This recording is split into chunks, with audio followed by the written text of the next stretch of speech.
Hey guys, and welcome back to another stream. Today we're not going to be streaming Path of Exile 2. We're going to be back with that tomorrow. Or Path of Exile 2, Chayula man. And we are going to have a look at Diablo 4. Yes, Diablo 4 has come out with a new season. It's the season of witchcraft. Among the season, they also added quite a few other things that are permanent now in the game, and I think are also available already in the base game, among which are the reworks of the uniques, and the armory, and a few other things that I'm excited to look at and find out. And also starting the new season with a new character. Last season, or the season before, whenever they added the Spiritborn, the Vessel of Hatred, we played the Spiritborn. And this season, everybody's raving about the Necromancer, but of course I already played the Necromancer, so I'm going to start a new class that I haven't played before, which is going to be the Rogue, and we'll see how that goes. So we're going to create a new character. And I was kind of between the Druid or the Rogue, because I haven't played either, really.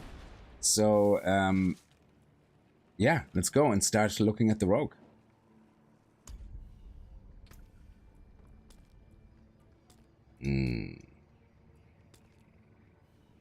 Oh yes, life was hard.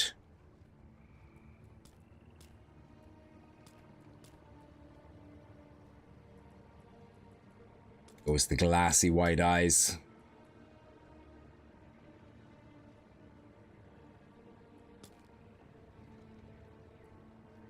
Potato nose? No. No. No. Okay, stick with that. Yeah, sure. Let's leave everything default, clean shaven. That's fine. Hair color. I mean, it's a rogue, so they will probably be poison. I don't know. Maybe like that. Or we're gonna go with the red and black for death and blood.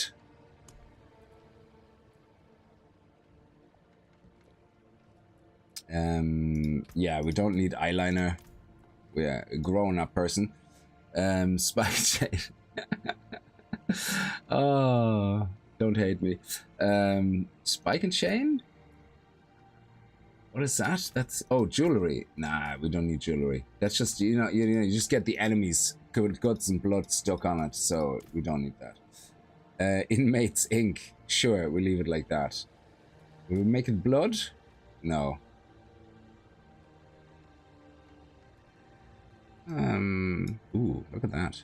I never actually looked at the different tattoos. It's actually pretty sweet.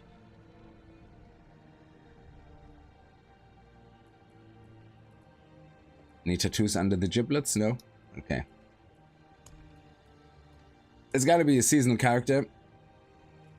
Start with Vessel of Hatred campaign completed. What's the different states we can do?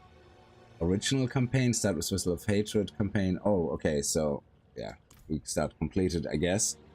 And something I wish Path of Exile would let me do, and just let me name my character Kickz. No matter if it's the 5th, 3rd, 2nd, 100th character, just let me name it Kickz.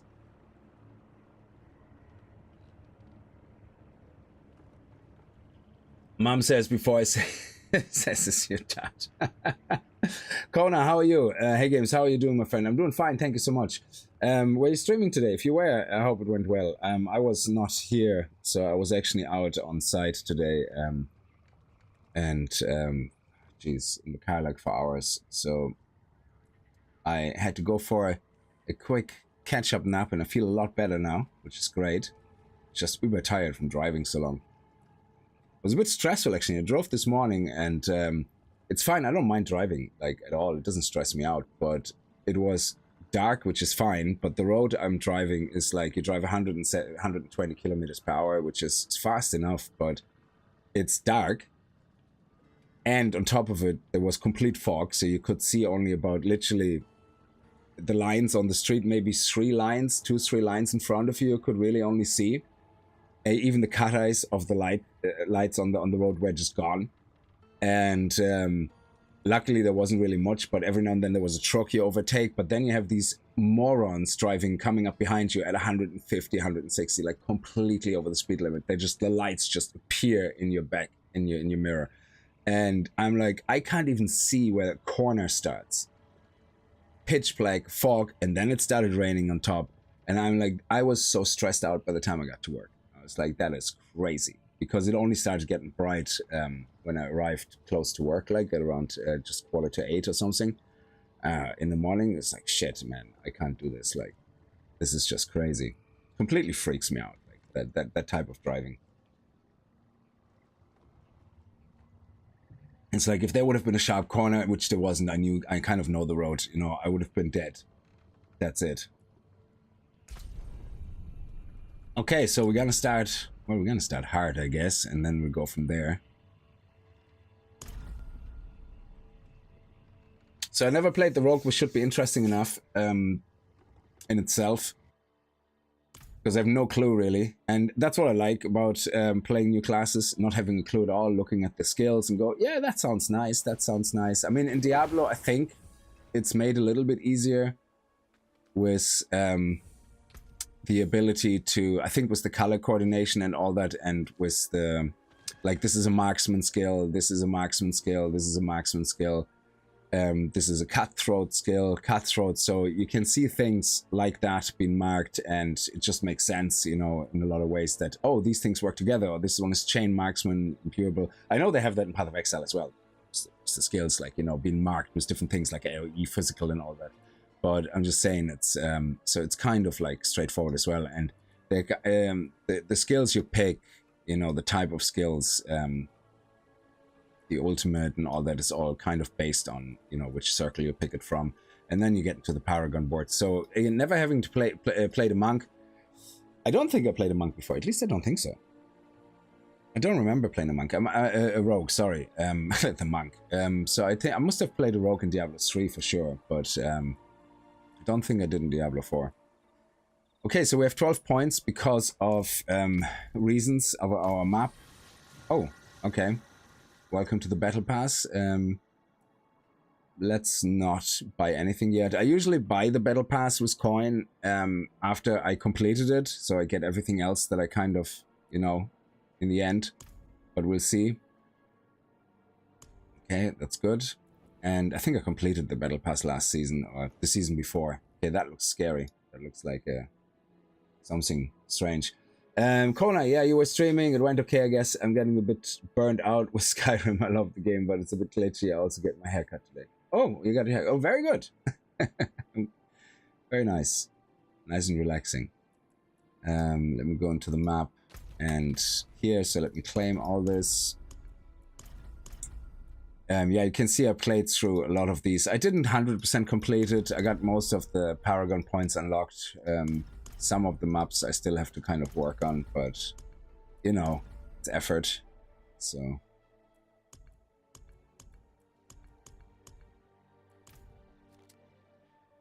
We have to start talking to this person, but first we're going to spend our points. Okay, so, let me have a look. Fire and arrow, that's 6. I don't want to go with arrows. I don't think I want to go with arrows. I like vulnerability in general. Vulnerability is pretty sweet. I'm so used to pressing Alt and reading, but it's all there, I guess. Vulnerability, enemies take more damage. Vulnerability is nice. Fire powerful arrows at the enemy, but can we do something with melee? What weapons do I actually start with? Oh, with both ranged and dagger. That's great. So we can kind of mix and match it whichever way we want. Melee attack on enemy dealing damage, increasing energy regeneration. So if you're looking, if you're looking for somebody to play a class that they know everything about and just get into the content, then yeah, that's not going to be it. So sorry about that. Respawn, how are you? Toasty, thank you so much for following.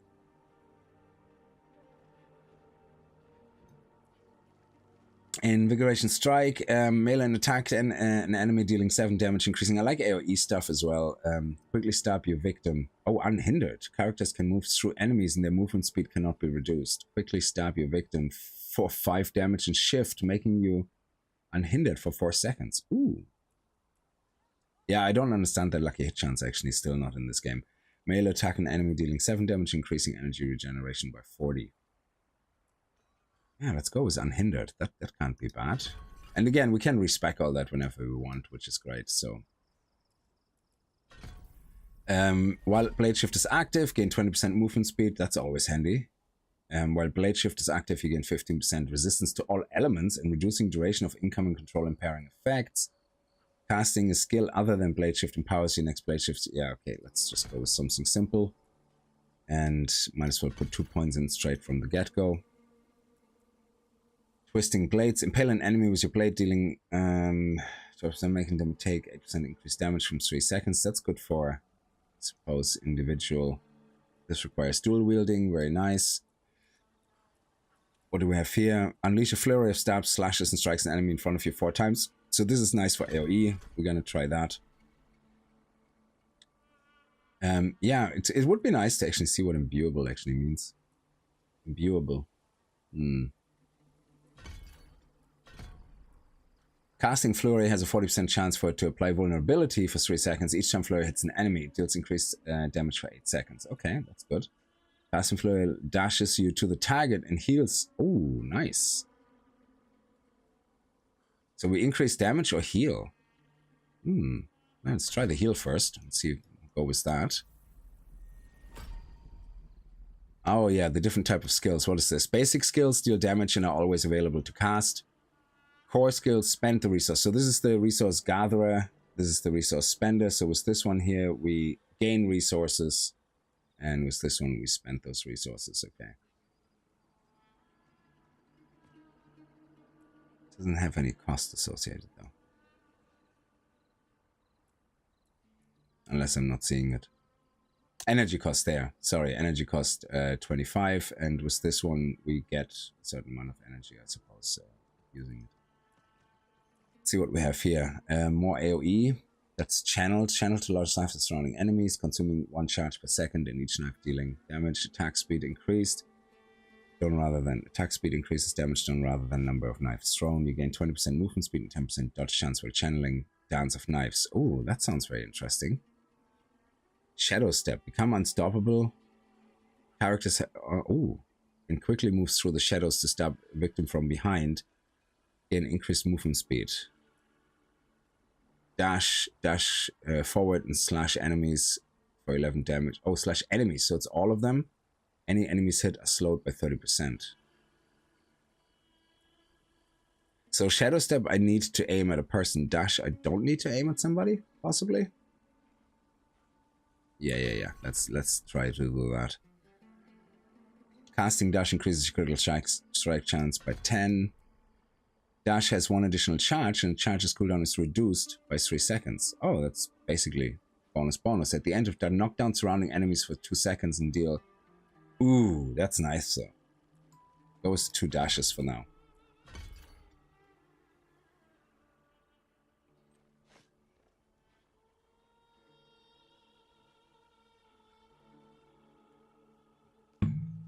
Again, I haven't really played this, so okay, so the extra one makes it 3, but I already have 2, so in that case I might as well try to do this. Now we have a subterfuge skill, outwit and debilitate enemies with trickery. Oh, we have no more points left. Okay, let's go.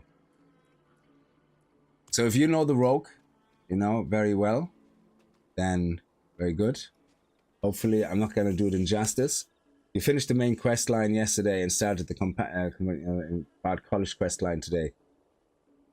Well, good luck with that, definitely. CD Gaming, hey Kickz, how's the new update? Yeah, we're going to get into it. So I just created my first class and we're going to get into the seasonal content now. Now, one of the things I'm very excited to see how it works is the armory.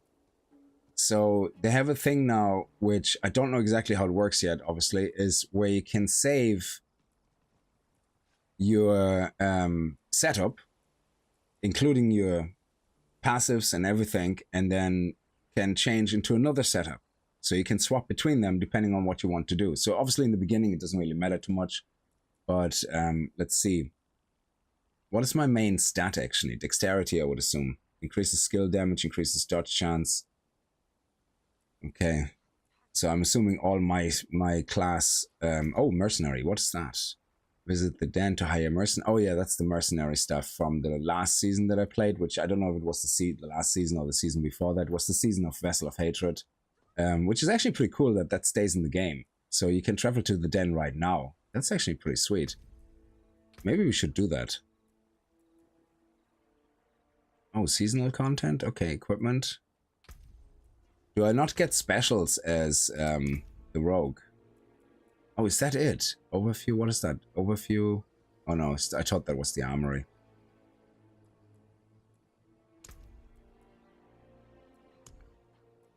Title. I hope I keep all my titles that are unlocked so far.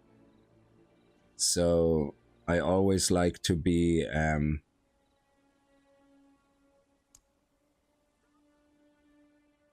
oh, in this case is actually assassin. Is that a thing? Ooh, assassin. Ooh. Dark assassin. Yes. Usually I'm the dirty dancer, but okay, I go with dark assassin. I can live with that.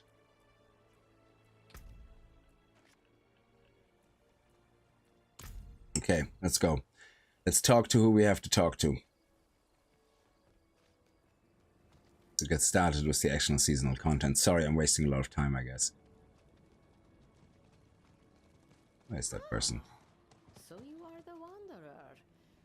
I see now why the people call you this. Speak with Jelena. Took a long time getting here. Ah, that's you. Okay. Can we tune up that volume a little bit? Dialogue is already at 100. Oh, okay. There we go. That's the problem. That should be better.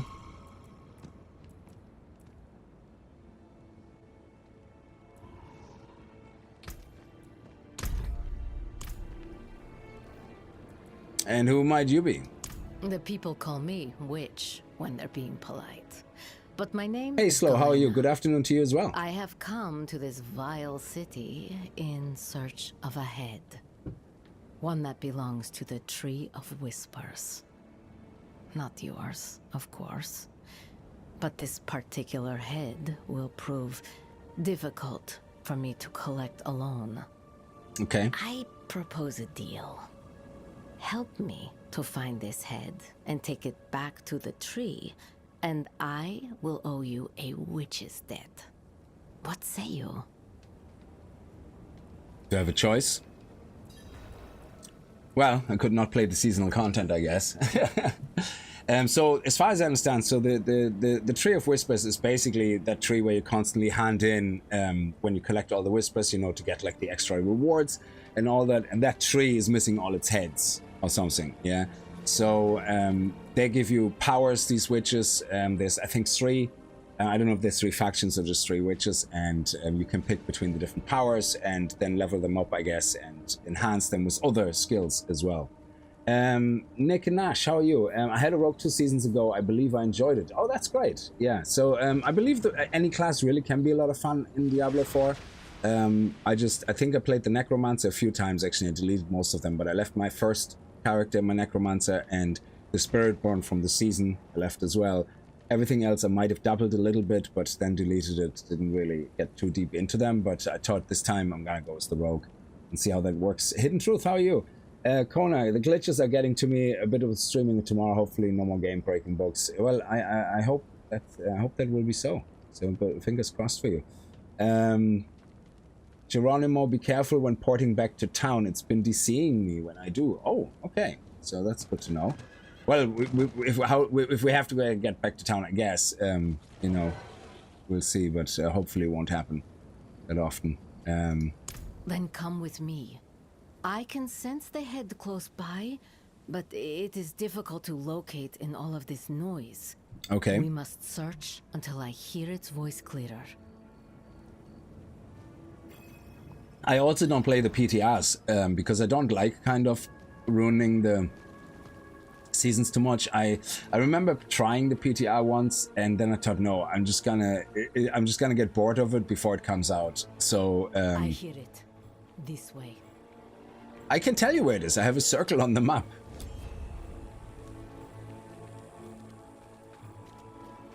Ooh. Thorned roots sprout up through the stone tiles, teeming with a strange sickly rot. The voice cried out when you touched that rot. We are getting close. That was me probably being disgusted. The same rotten roots spill out from the doorway. And again, more cries. Stay away, they say. I am afraid we cannot. Well, you have nothing to do with my quest? Have you coin for a drink? Wet these old lips one last time, wanderer. Death comes for me. Strong water eases the passing. We're all dying one way or another. Disconnecting. DCing. Disconnecting. Bonnie, how are you? Okay, so... What is this? Our quarry has turned rotten. Oh, I love it. Be careful. I love the dash. Slashing enemies. So this is our stabby stab, where we create... Oh, we actually don't create with this. We just basically always use this. Okay. Oh, this is nice. Okay, I like that. Let's have a look.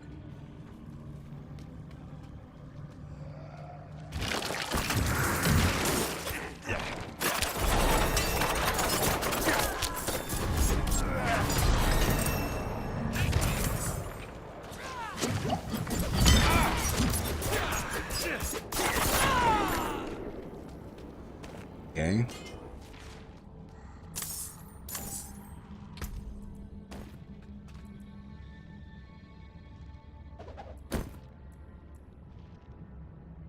This is so weird. I'm so used to the controls of Path of Exile that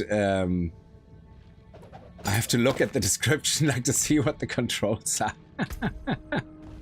It is so weird. Okay, so subterfuge skills.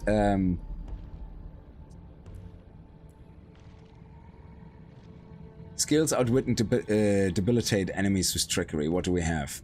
Concealment. Vanish from sight, gaining an advanced form of stealth for 5 seconds that will not be removed by taking damage.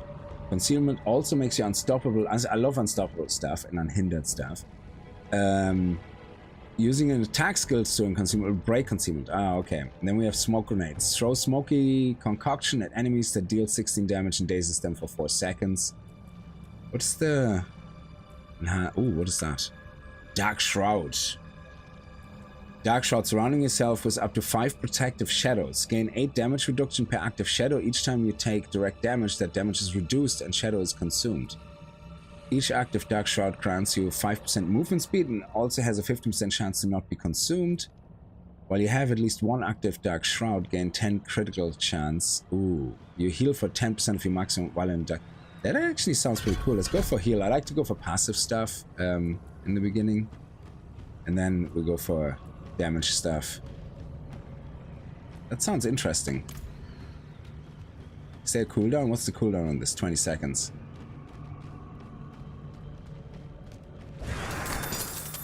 How does that work?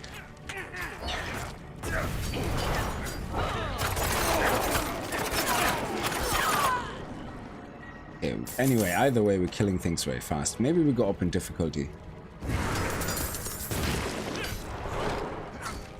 Oh, it's on cooldown, that's right. I have to get used to playing this. I'm so autopiloting based on Path of Exile. Sorry, it's crazy.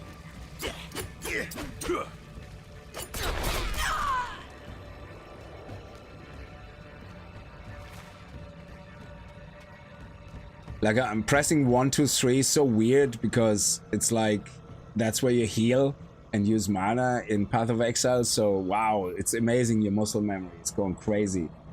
First time chat, hi, this is the first time I'm messaging in your chat, but want to send you a heartfelt thanks. My sweet was a huge fan of your content. She loved your 7 days content and had gotten in to watch a lot of your other content as well. You brought her a lot of joy and so many smiles when she was sick. Oh, I'm sorry to hear that. I just went to thank you. We lost our sweet mama not long ago, but you should know you brought her joy, laughs, happiness. Oh, that's so sad. Thank you so much for sharing, though. I'm very sorry to hear that. And happiness when she was fighting sickness. I'm glad to hear that, but I'm very sorry to hear that. Saren Rai, I hope I say this right. Thank you so much, though, for sharing that.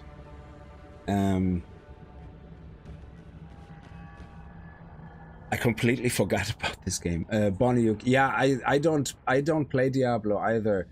I hope you're doing well, Samurai, though, and you're okay yourself. I just want you to know that you make a wonderful impact on people. I know that's very much appreciated. Thank you so much. Like, I think I'm most of the time just being silly or annoying, and it's nice. It's nice to hear, but I'm also very happy that that was the case. Thank you so much for sharing that. Taking it a day at a time.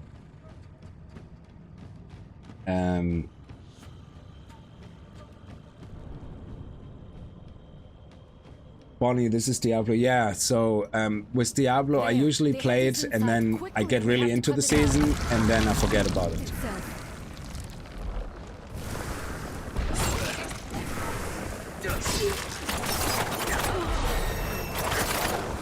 So it seems in the beginning anyway we're very strong. Let's not stand in any of that rubbish, I guess.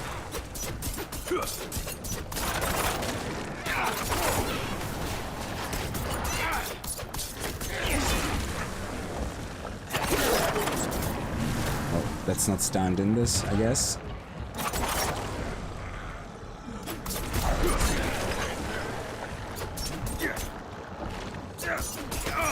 So we wait for the cooldown of dash, then we use dash, then shroud. Okay. Oh, here we go. Boss time. There it is. We must take the head. So the head is on him. Oh, crap.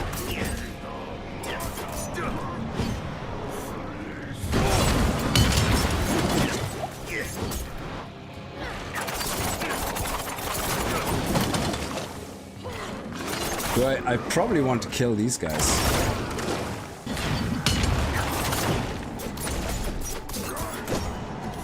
Oh man, I've no idea how to play any of this.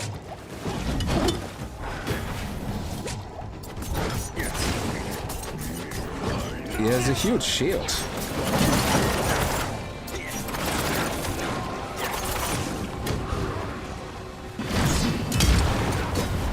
Let's not stand and stuff.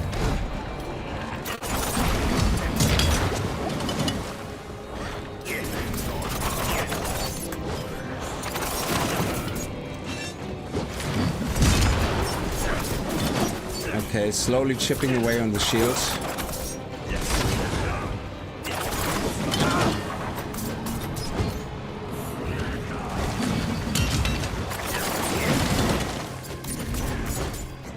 I don't know, is it a waste of time that I'm focusing on these things? I'm not so sure. Because he keeps placing them really quickly.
Oh, he keeps placing them.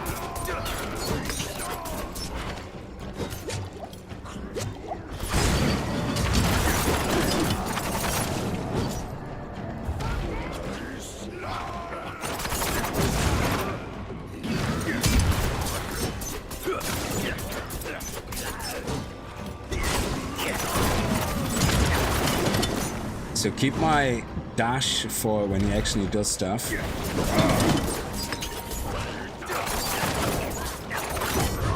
Wow, it is hugely different. The way you fight in Path of Exile and this is just, I forgot how different that is.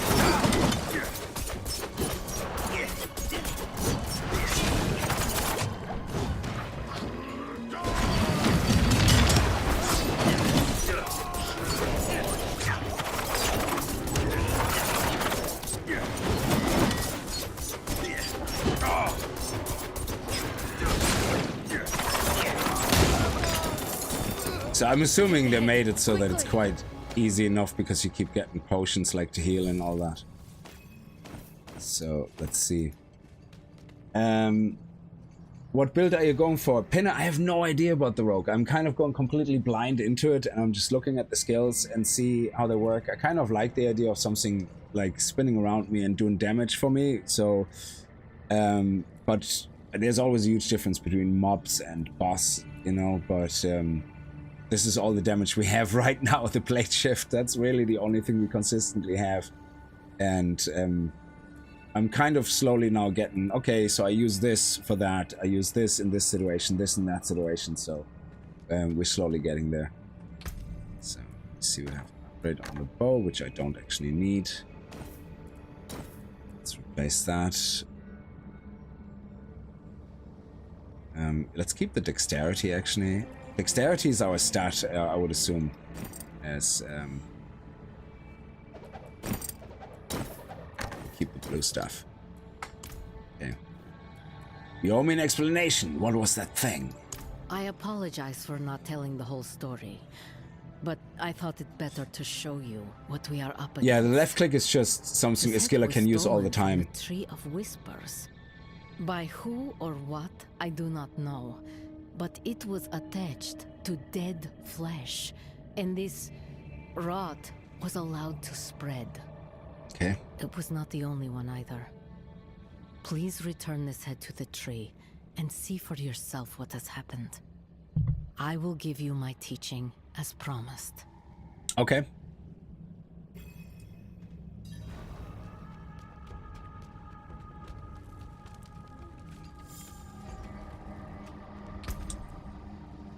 Twisting Blade, you find very strong. Is that one of the base skills? So in the...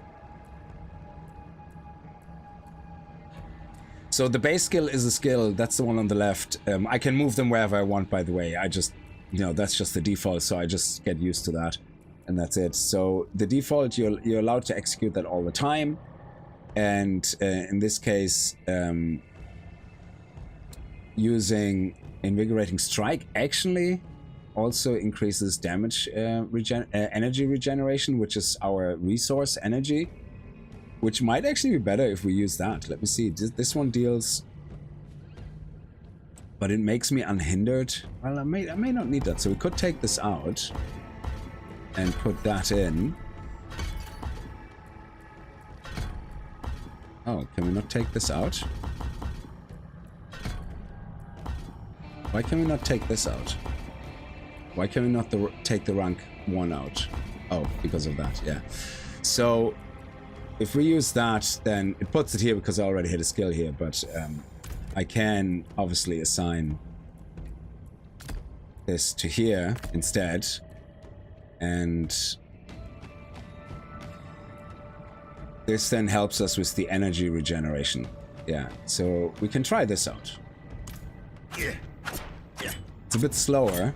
Oh, it's not dual, it is dual wielding, yeah.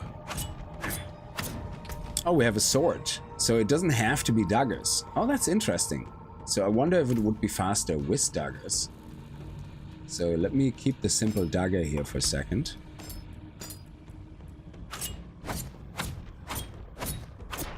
It doesn't seem faster or slower. So I'm assuming we just will do more damage if we have...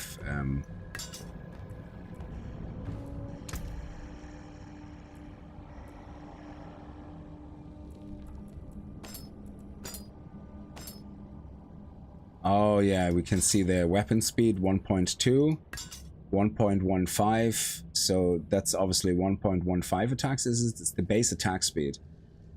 Yeah, 1.15 attacks per second, so staying with this obviously with a fast dagger is obviously better, but this one is a lot more powerful. Right now it doesn't matter, we're in the beginning of the game, so it doesn't really matter. I'm just looking at trying to get used to things.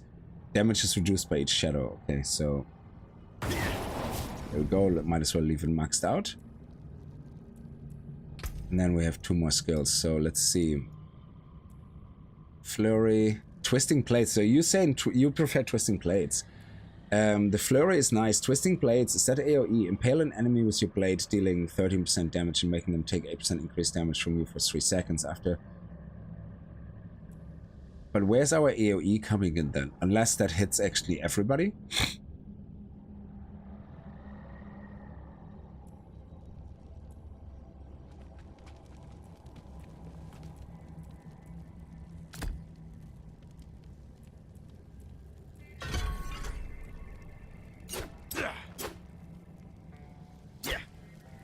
Oh, yeah, okay. Twisting blades increase damage when returning. Oh! Impale an enemy with your blades, dealing damage and making them increase damage. After 1 point, the blades return to you. Piercing enemies for... Oh, I see. Yeah. That's actually not bad.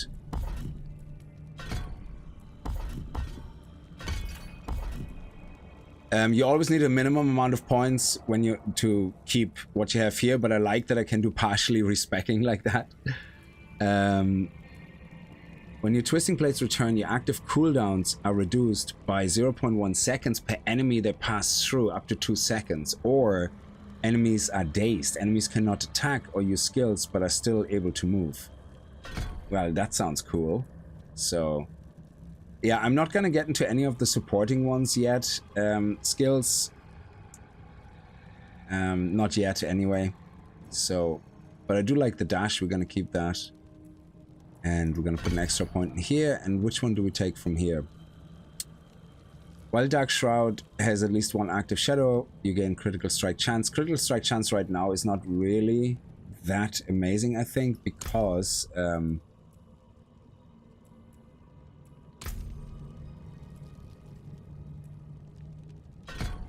we don't have a lot of critical strike chance in the first place, so our critical strike chance is pretty low right now. So yeah, let's try that. Why not? Now is the time to experiment with things. Hey, Biggles, hey Games, is there a way to get more favorable results using a chance orb in Path of Exile 2? It's like 90% fail. The whole crafting system in Path of Exile 2 is... it is a slot machine right now. It is.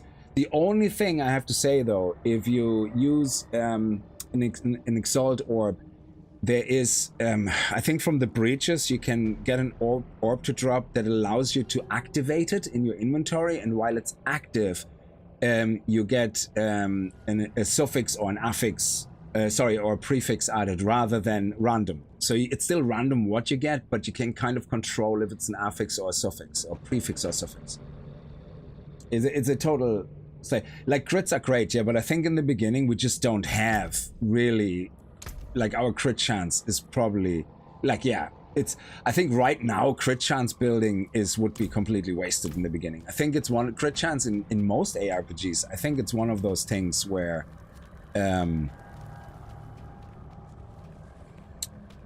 You wait until you get mid-game at least or something, so you can start selecting passives like that help you with crit chance.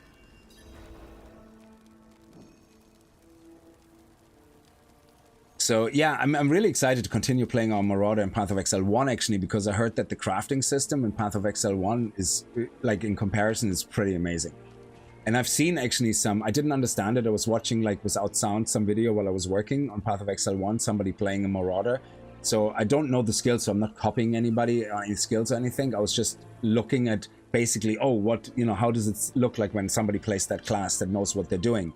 And a lot of times they went even very early levels, I think, into a crafting bench, and they were able to select pretty much like in Diablo what type of effect they want on a weapon. I'm like, this is amazing. Like, why can't they have that in Path of Exile 2 already if it was a thing in Path of Exile 1? That's crazy. I have no idea why I'm using my feet if I have a horse. Where are we going? Sorry, might as well just take the... we don't have a fast forward point there. Okay, that's fair enough. Yeah, but the controls are so different. I keep pressing 1 and 2 to heal, and then it's like, ah, crap, it's Q to heal. Well, let's fight some things so we can actually get used to it, I guess.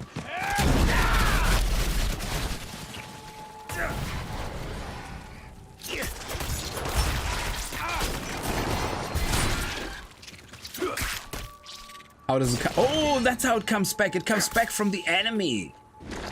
That is awesome. Okay. So if I go behind him, boom. Oh, that is actually pretty sweet. So, aiming at this guy and then going here, boom. Oh. So basically, I can see already what like the possibilities. So, oh crap. So we right click and then dash, and then boom, everything goes through. Right click, dash, boom. Love it.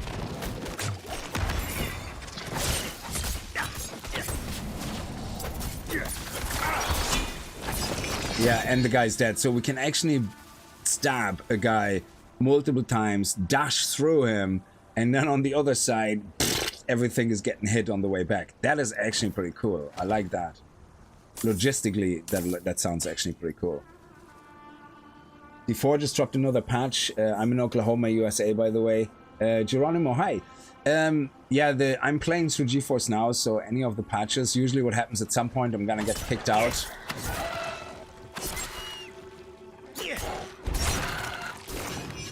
So, and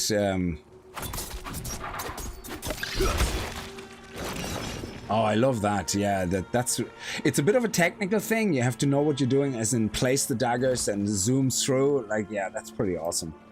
I like that. 5 dexterity, hell yeah. Yes, thank you, and 2 swords.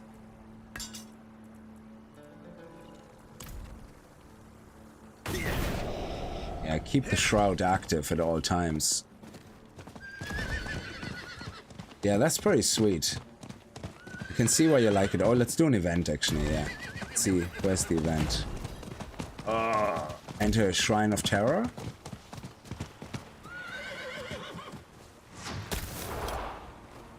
Okay. Nice. Oh, man, I love this. Pretty sweet. Okay, so let's see what we have here. Oh, poison though. Ooh. Oh, traps. Yeah, I'm not sure about traps. So let's see. What do we have here? Imbuement skills. Infuse attacks with potential elemental effects. I mean, we're already doing things with that are called Shadow, Subterfuge, Dark Shroud, Cutthroat, Cutthroat Impurable, Cutthroat Mobility Impurable. That one is also Imbuement. Your next 2 imbuable skills deal shadow damage and infect enemies for 6 seconds. So seeing that this is imbuable and also dash, it means if I do twisting plates twice, this happens. Okay. Or poison. Impure it was your weapon's lethal poison. Your next 2 imbuable skills do poison damage and apply 100% of their base damage as poison. Ooh. Dark damage though. Oh, chill. Ooh, that might actually be interesting. You know, freeze everything.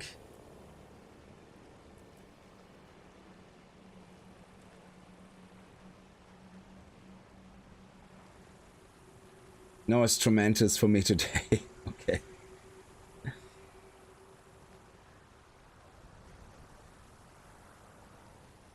Yeah, PE1 crafting is much more controllable. Yeah, so I'm gonna have to. I want to play Path of Exile 1 more. Definitely want to level 1 character to end game just to see how it is and how it feels. Now that I'm feeling more comfortable with the game in general.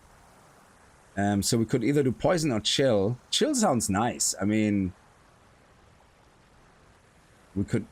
But do we chill them enough to freeze them? That's the question. Like, and then we have bosses. I don't even know if you can freeze bosses, because usually a lot of times bosses are immune to stuff anyway.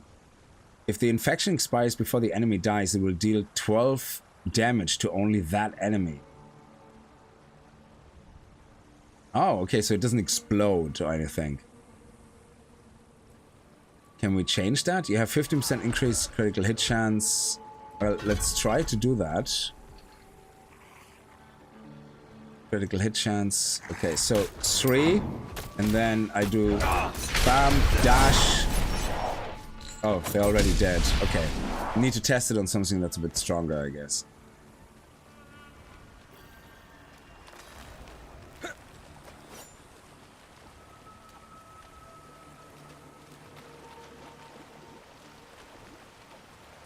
What is this? Look out! Fend them off! Please!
Oh shit.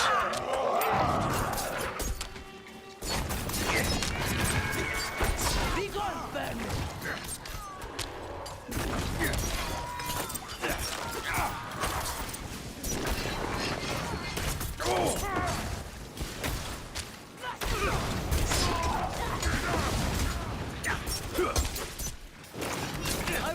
Oh my god, everything I want to execute is on cooldown. Luckily I leveled up, it protects my dumb ass. It's luckily there's somebody else there because I'm just being an idiot. I keep clicking on things, it's like shit, it's on cooldown, shit, this is on cooldown, shit, this is on cooldown. Okay. What? Where did it drop? Ooh, nice.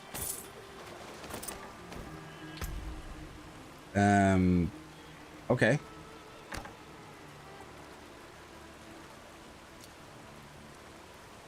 Energy per second, appreciate that.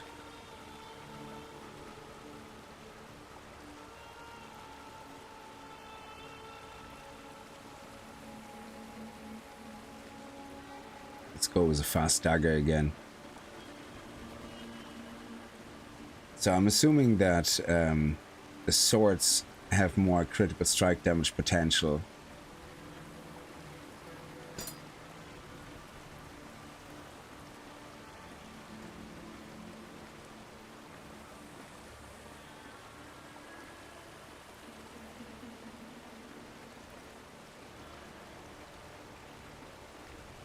I think I'm gonna stick with daggers actually. Movement speed, yes. Let's go with movement speed.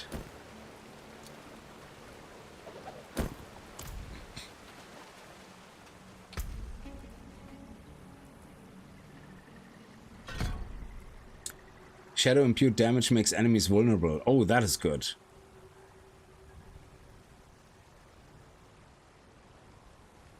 Enemies infected by shadow imbuement take 12% increased non-physical damage from you for 8 seconds. I like their vulnerability though.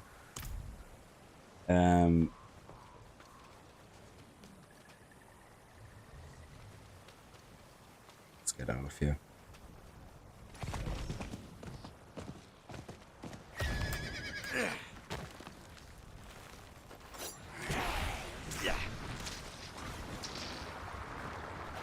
What's going on here?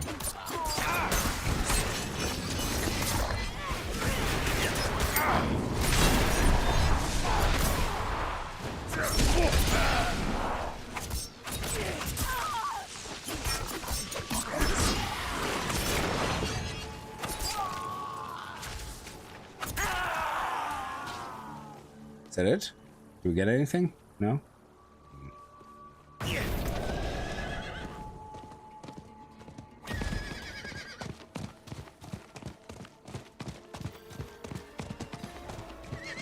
What is this? Oh yes, it's one of the events.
Ooh, nice.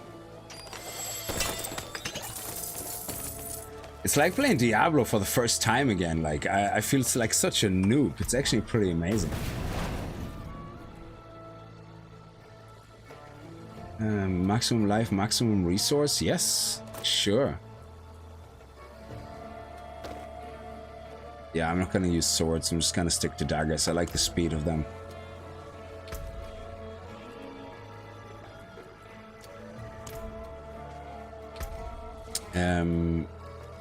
Let's do that. Oh.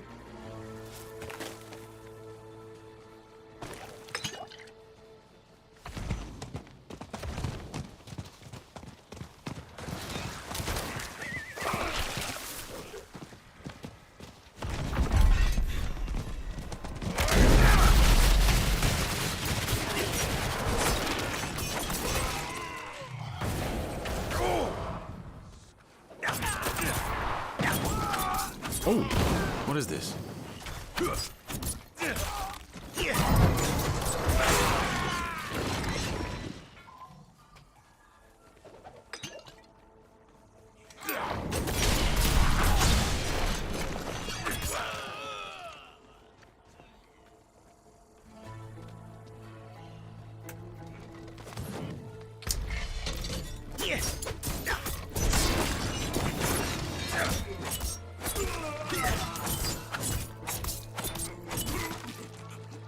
I'm assuming this all gets much better, of course. Oh man, doing shadow imbuement and dash is just so sexy.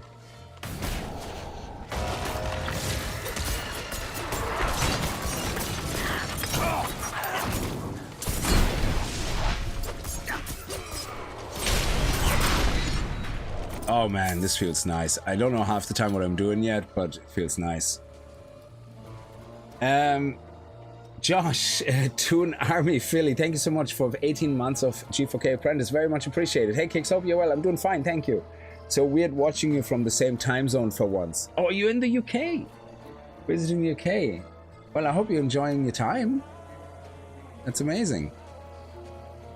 Where in the UK are you? London, baby.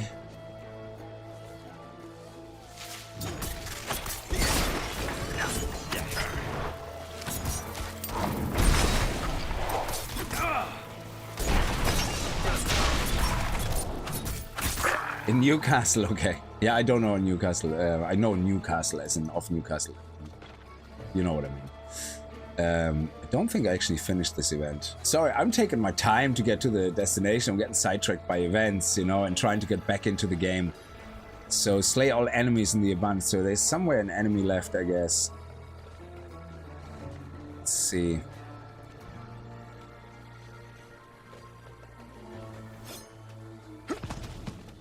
There we go.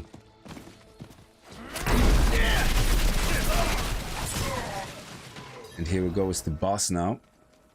Oh, nice, I take that.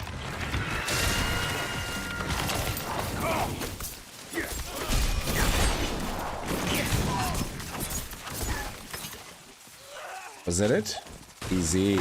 Oh no, it wasn't it. There you go, that was it. I like to believe it was all me.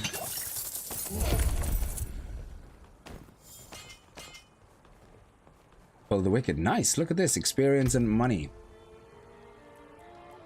Okay, so we need more points spent here. We need 4 more points spent here. So let's look at some of the side stuff, especially for the main attack. The single attack feels very weak still. So we might as well put the points into that first and into twisting blades.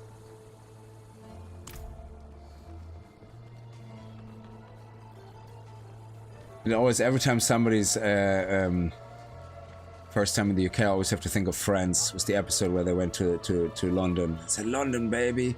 When you get to England, make sure you rent Die Hard. Die Hard must be the English version. The British version must be so awesome. Oh, I love it. Oh crap! I shouldn't have done that.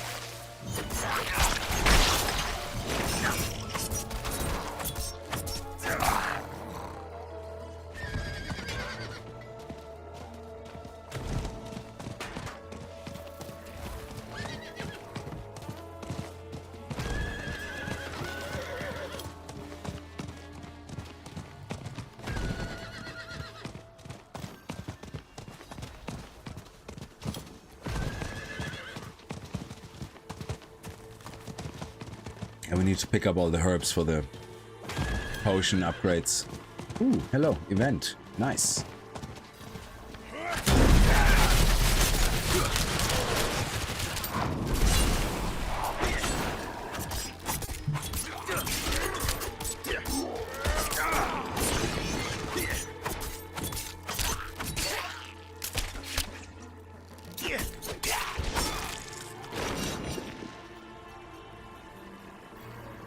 Is someone there? Oh, it's we have to protect the kid. Yeah. Well, not protect, but stay within his vicinity. Dark and cold. Please stay. Grandfather was supposed to walk me home.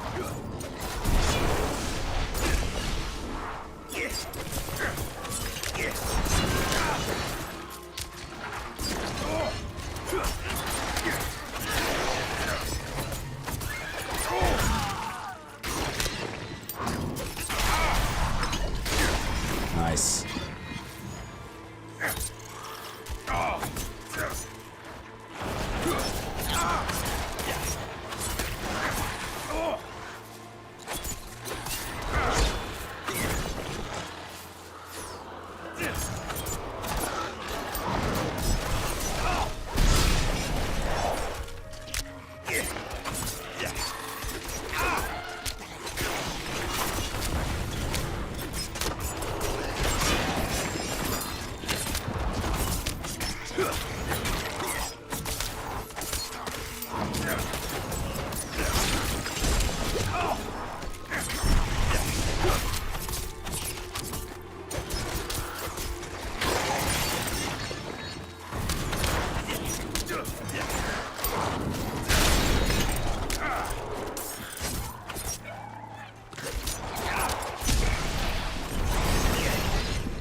Oh, we're full. Okay. Yes.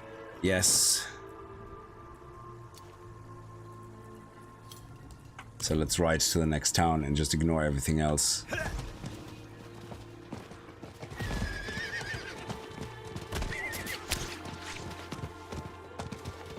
Anyway, how are you liking Newcastle?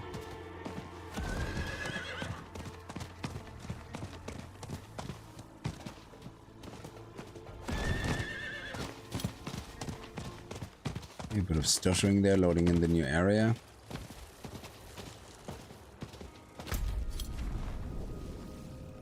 So why is it so... Oh my god, I have a fast travel point there. Genie Mac. I thought the way it was looking at, we didn't have a fast travel point. Sorry about that. Rick, how are you? Oh, I love it.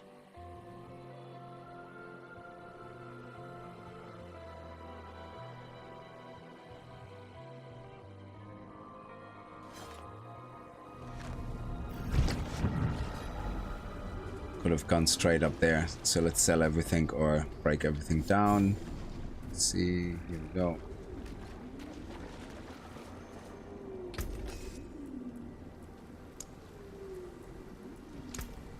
Nice. Boom.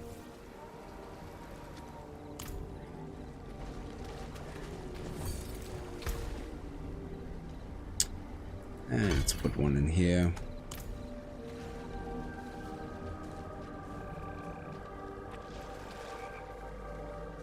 Let's upgrade our potions. Nice. Don't be a stranger.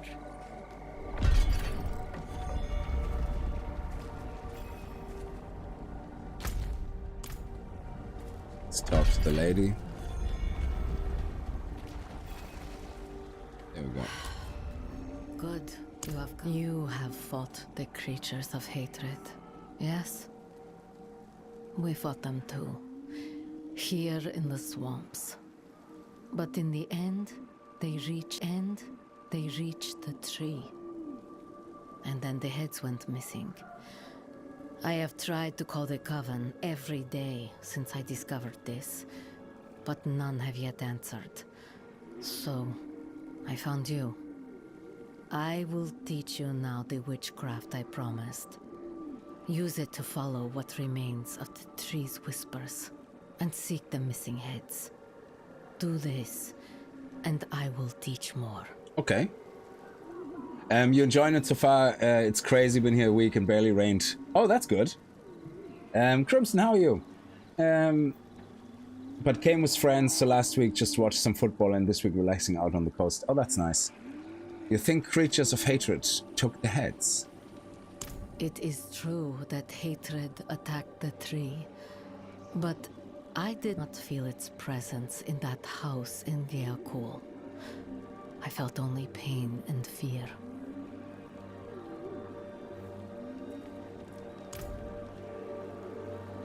Okay, few the Coven's favor. Oh, do I do that with you as well? Oh, here. Root of the tree. No sign. Coven's favor here. Okay, so this is the typical Diablo IV style where you build up your reputation or whatever, and then you get more and more rewards unlocked, which makes sense. So encounter new challenges in headhunts, complete new whispers, break the exposed roots, and have a chance encounter with the boss. So this is the areas we want to go questing in. Gain reputation with the Coven by completing whispers and gaining grim favor, which is the standard staff grim favors. Gain more reputation at higher torment tiers. Okay, so right now we got the Restless Root. A simple cache containing Restless Root used to purchase witchcraft from the witches' altars, as well as weapons and some common crafting materials. Okay. And a chance for items and common crafting materials. Oh, we don't have that unlocked yet. Okay.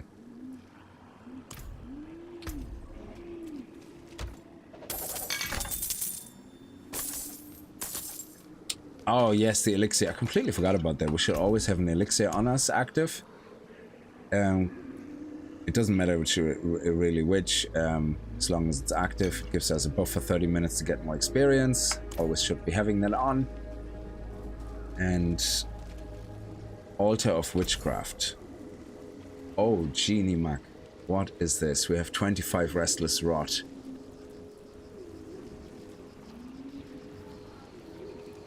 Every 14.5 seconds you gain a barrier for 30% of your maximum life.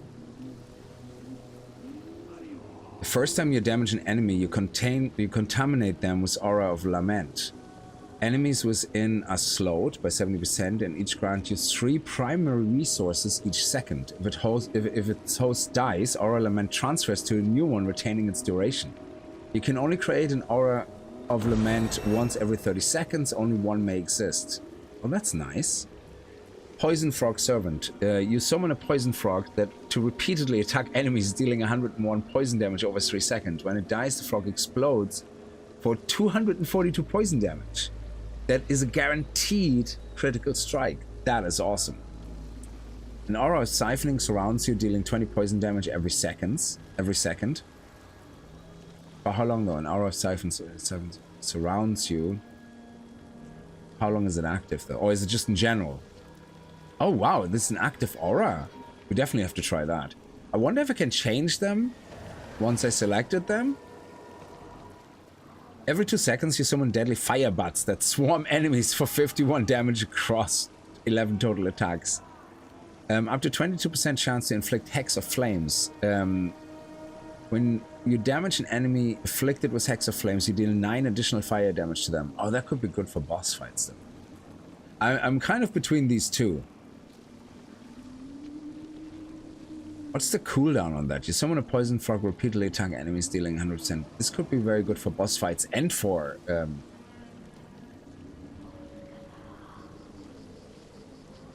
Rogue is like the Witch Doctor on D3. I don't know. I haven't played the Rogue before, really, so... I think I'm gonna go with that, because that is just consistent. But 20 poison damage, is that a lot? I mean, this one sounds a lot, and then you have an explosion, which I assume hits everybody. Yeah, let's try that. End of story. Oh. Do I not... How does it work?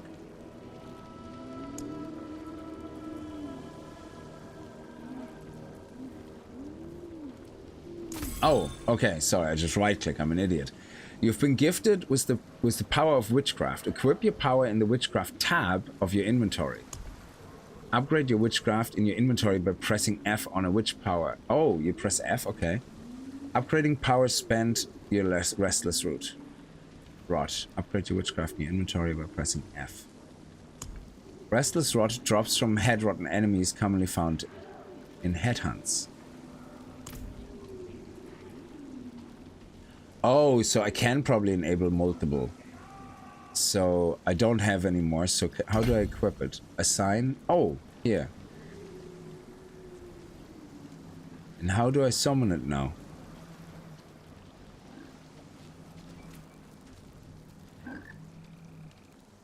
Oh, shit. It's just there?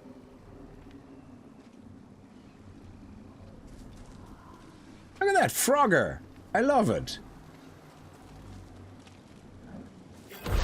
Oh. There's another altar of witchcraft. So there's altar of witchcraft? Altar of witchcraft. They're both the same. Okay, and then we have an altar of witchcraft.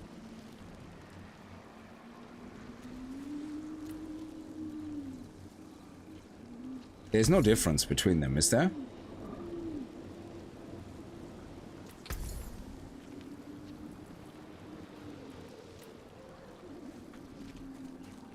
Okay. Yeah, we still need 1 point, I think, before we get 2 points actually. So in this case, let me upgrade dash maybe to 3 as well.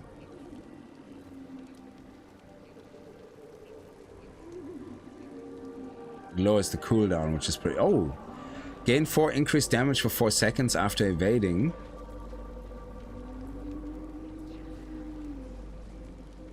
Dazing or stunning an enemy increases your critical strike chance by 2%. Daggers increase damage to health and injured enemies. Swords increase damage 3%. Increase damage to healthy and injured enemies. Bows increase damage to vulnerable enemies. Okay, crossbow increase strikes. Weapon mastery.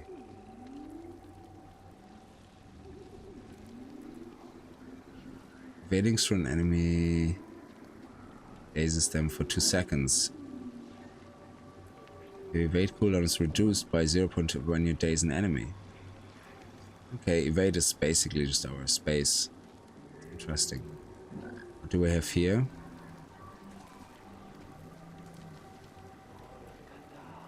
Critical strike chance with marksman and cutthroat skills is increased by 3%. Okay. You gain 6% close damage reduction. I don't know what that means. I suppose whatever is considered close damage within a certain number of distances. Critical strike chance. Critical strikes against close enemies have up to 85% chance to heal you for 1% of your maximum life.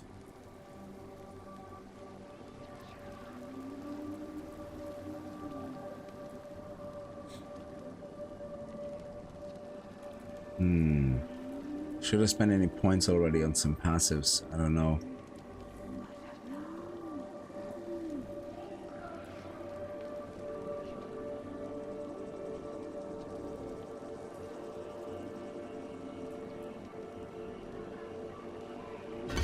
Let's put a second point in here. And then maybe another point into dash to have the cooldown reduced. Actually, I might actually... no, I like this 3... Yeah. At the end of the dash, knocks surrounding enemies for 2 seconds and deal... Yeah, I like that, because that means we can actually aim our dash right into the center of things, and that should help. Okay, so now collect grim favors. Let's go to the map and see where these areas are. Oh, here we go, the green areas. And they're all obviously grim favor areas, so we get both grim favor and a headhunt possibility. Search in the party finder. Fugitive, recover the head. Okay, let's go. Interesting. Diablo copying stuff from PoE. What is it? Firebutts and giant toads as skills from... Oh, from D3. Okay.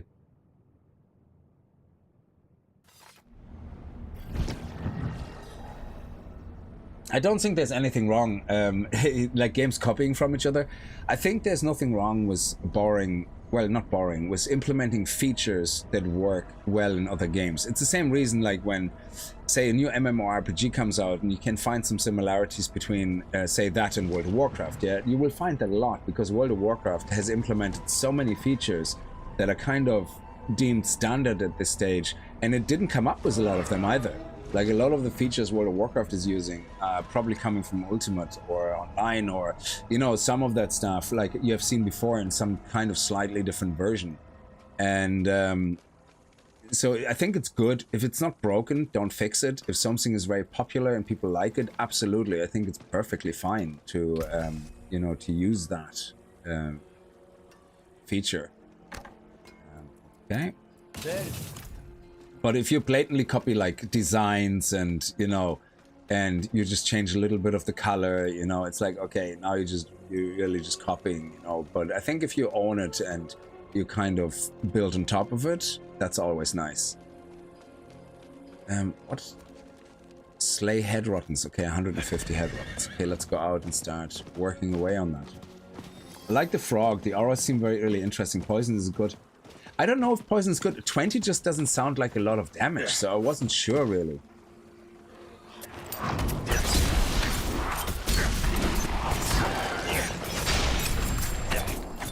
Ooh, our first ring. Nice. Oh, that is sweet. So...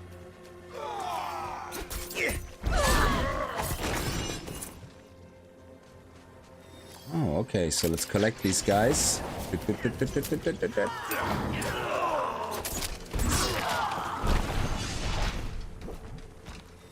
Well, they weren't kidding when they were talking about knockback.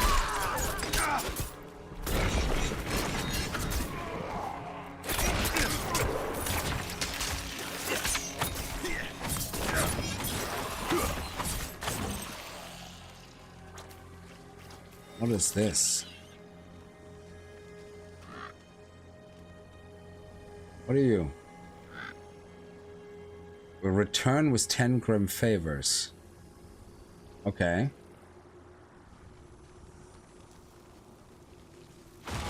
What? What did I do here?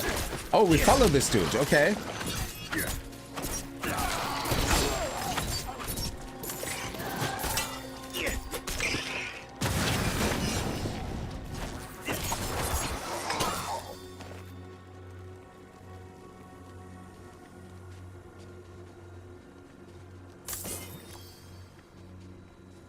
We have 28 out of 100, so does that mean we have 10?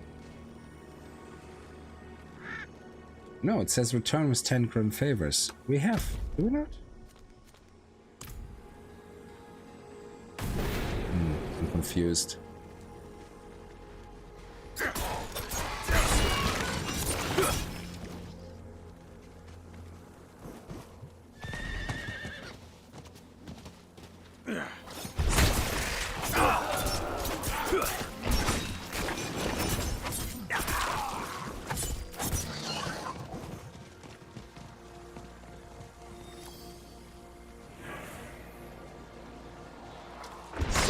Oh, okay.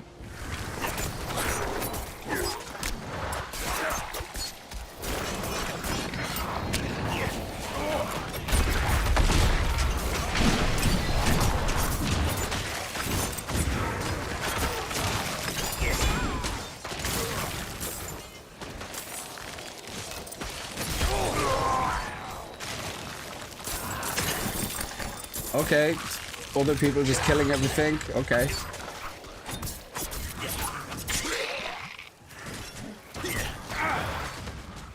I just pick up everything. I like it. I like to believe I'm helping somehow.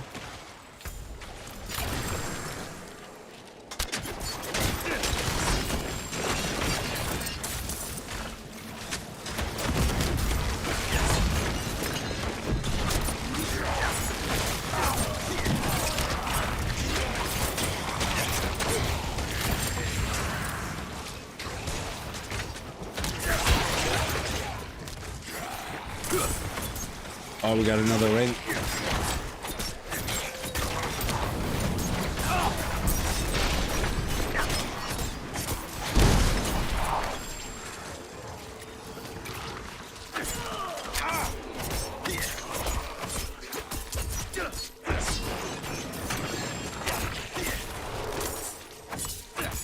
Okay, do I need to really bother with this guy, or can I just...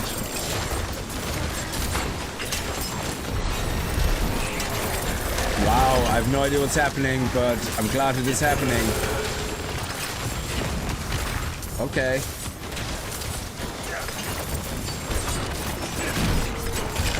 Sure, I'm doing all of this. Okay, let me get rid of everything that's blue right now.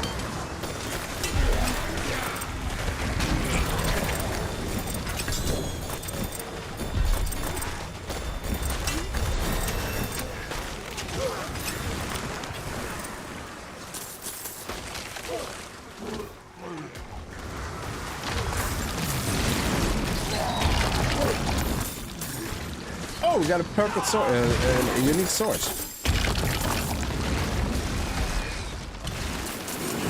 Ah, here we go.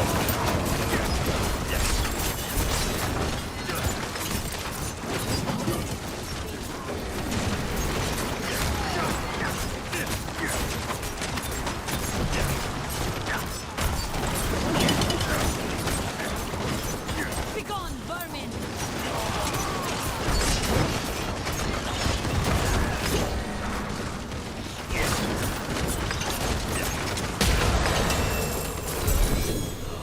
Ooh, nice. I will not fall! Wow.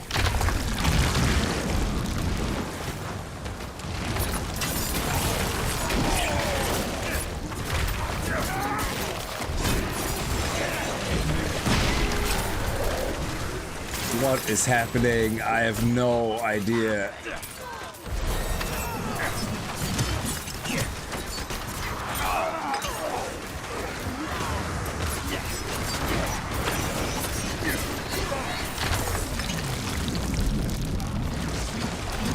Oh my god, there's more legendaries on the ground here.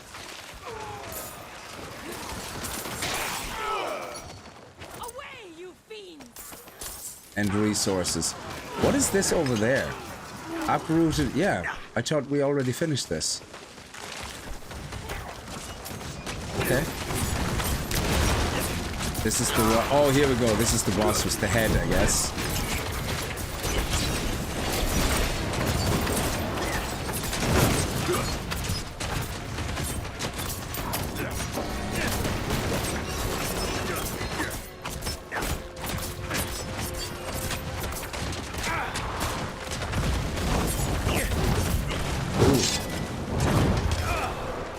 Done. Amulet, yes. Anyway, let's see. Oh my god, we have a helm here. Yes, thank you. After casting 5 basic skills, one of your active cooldowns reduced. Okay.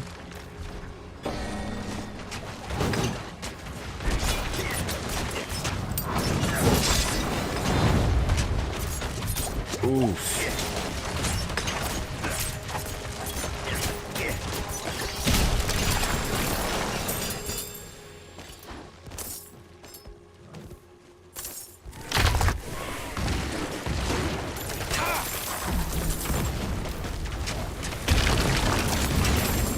That just keep going over and over. Let me pick up all the resources here. This is crazy.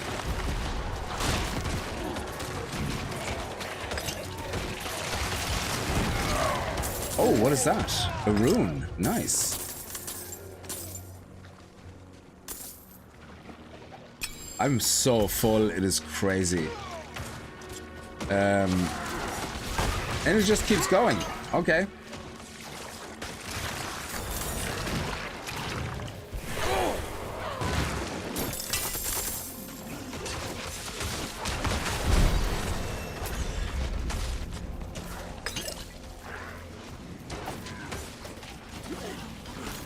Something over there. There we go.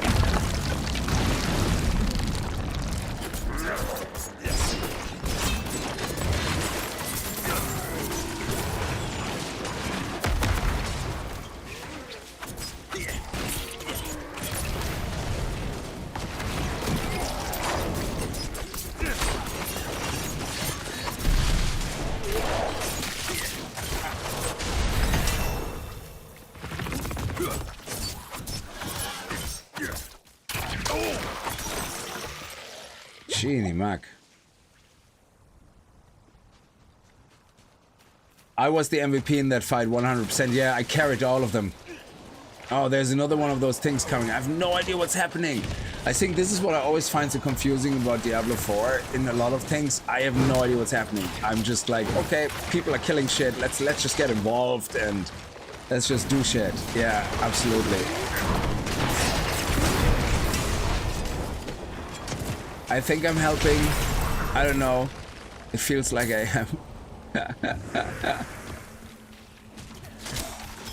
I feel pain when I see your inventory full. I know. And I have all these skill points here. Hang on a second. So let's put another skill point here. Let's put dash in at 3 as well. And now we can pick an ultimate skill. Shadow clone. Summons a shadow that mimics your actions for 15 seconds. Oh, hell yeah. So I go like this.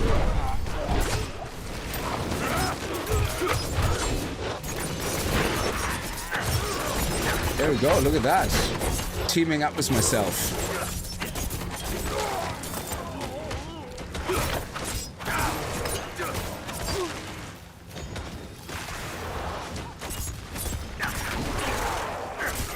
I think I'm in an event that's not even related to what's happening with the whispered trees or whatever.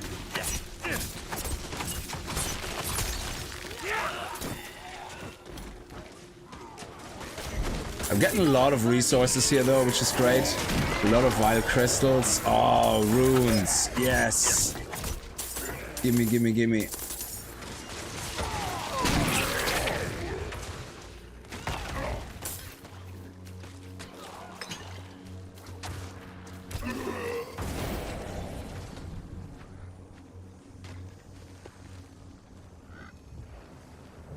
Okay, so let's see. If we do this, you gain stealth and unstoppable for 5 seconds. The shadow clone deals an additional 20% of your damage. Nice.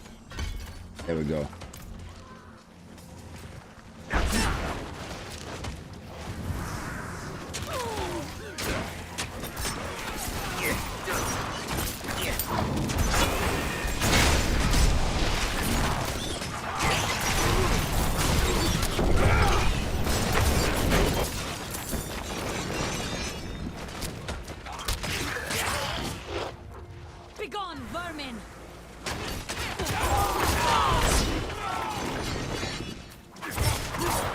We should probably look if we can equip any of this gear. Yeah, I don't want to use swords. I find them slow, but the chest, definitely. You gain 35 armor, but your evade has 100% extra cooldown. Ooh, okay, yeah, I don't want that.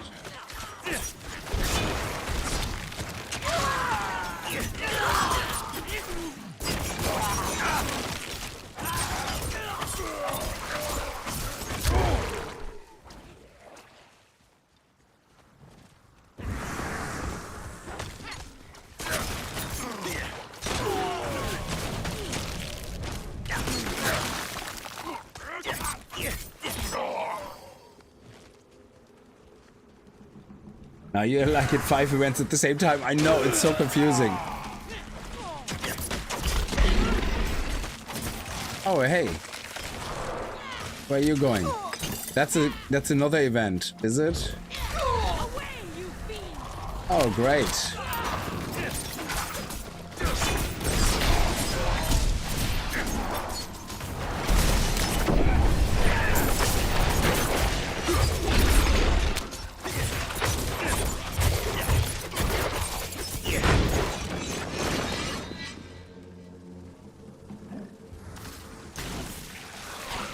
I'm so getting sidetracked with all this shit now.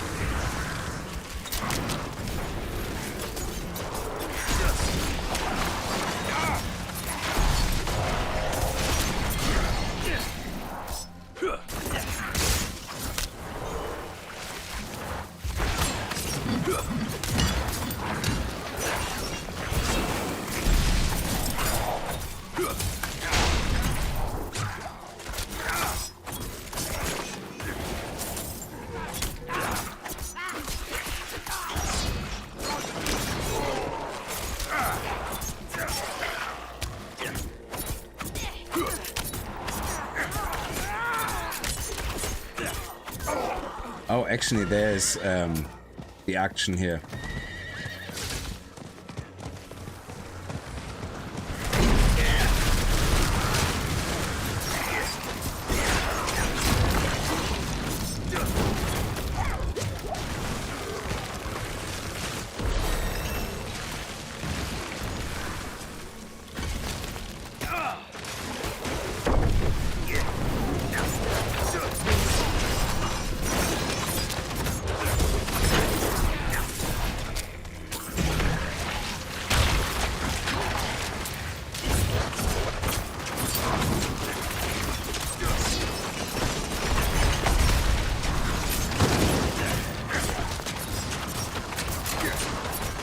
Jeez, this guy has a shield like no other.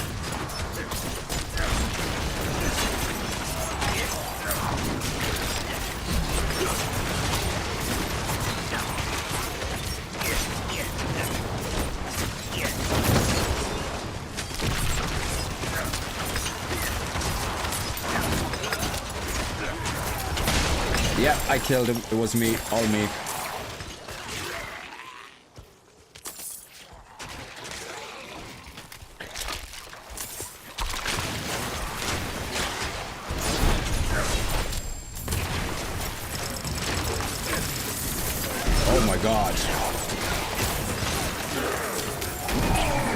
So much money and resources and stuff. I deserve it. I played so well.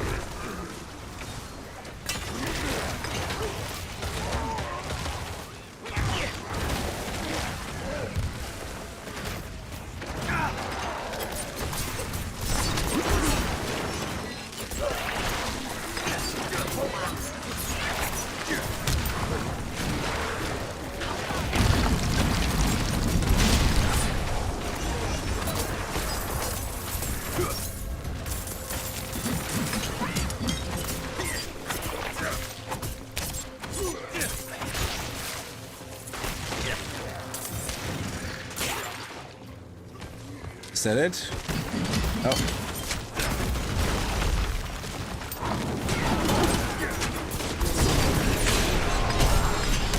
There we go.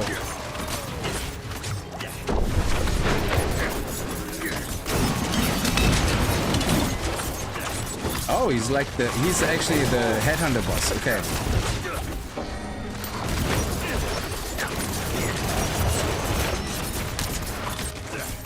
Stunned.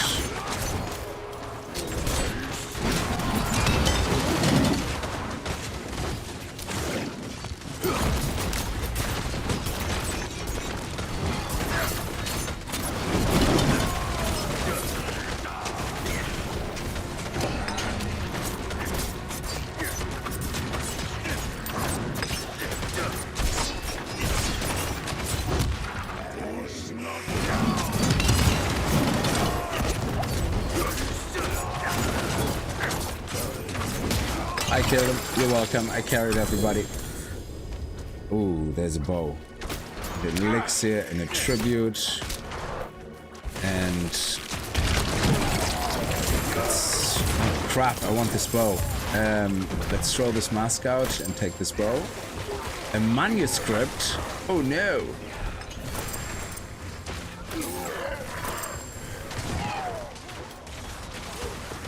Temper manual. Nice. Oh, another manuscript. Temper manual, nice.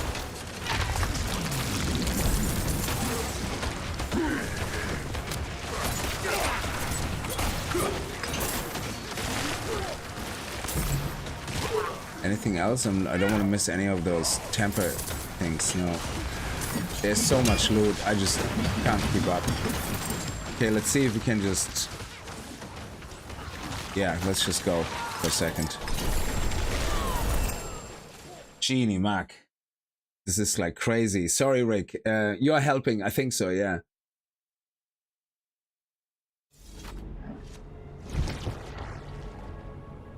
Genie Mac. A technique I use in D3 is I wear immediately whatever yellow improves my stats. Yeah, but when you pick up everything and you have immediately something like this, that's like crazy. Flurry damages enemies in a circle around you and deals increased damage. So we don't use Flurry, but it is a brilliant bow, I guess.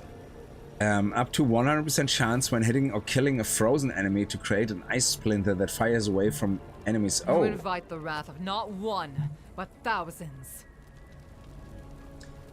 is there any point keeping these legendaries when they're like that low level? Or did they change this so that we can where is my chest?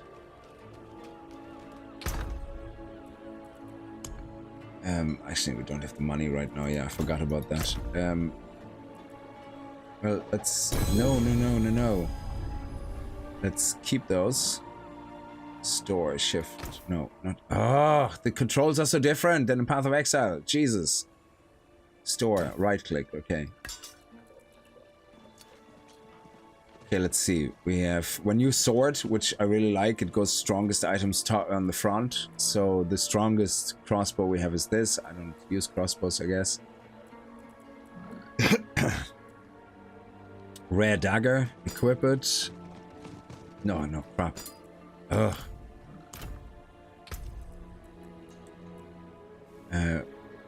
Rare dagger. Okay. Rare sword, don't care.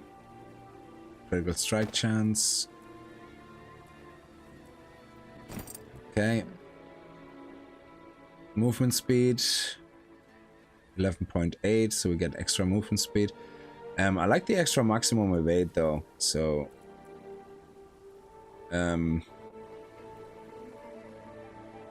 Oh, attacks reduce evade cooldown by 1 second. That's actually not bad either. And then we have a second ring.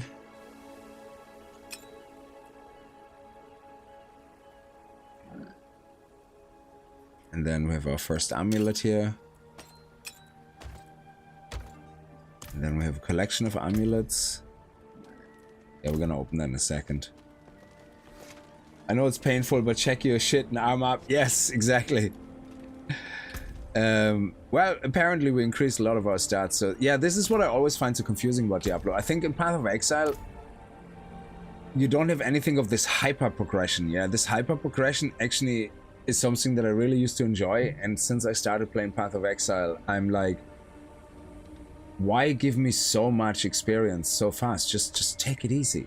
You know, just relax. You know, let me get accustomed to my build. Like, you know, I don't even get a chance to look at my things and go, okay, I select this. Does it make a difference? I don't know. Shit is dying so fast. Yeah, like the events are great, but when you're trying to learn a character, it's like, oh my god, everything's happening so fast. It's like, I don't even know. Lucky hit chance. I don't get a lucky hit chance.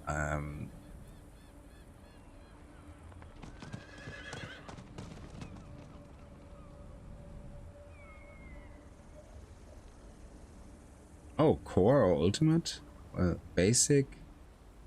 Core, okay. While an ultimate is on your action bar, you heal 0.5 maximum life every second. After using ultimate, restore 25. Oh, that sounds cool. Yeah, definitely gonna use that.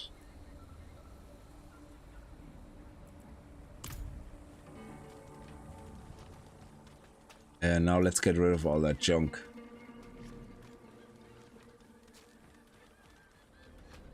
Actually, there is something apparently that I unlocked in my stable, something new, I guess.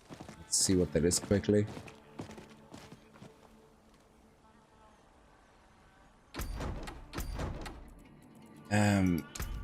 What did I get that's new?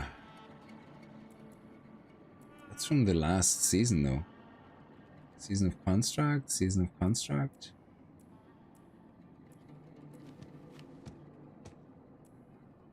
I don't know what's new.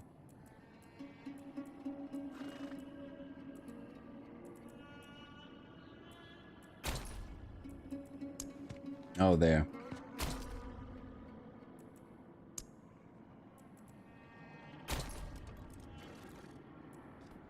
Oh, Wrath of the Lich King. Nice. Azeroth Legend. Or the Frostmourne. Nah. We have they have that. That's good.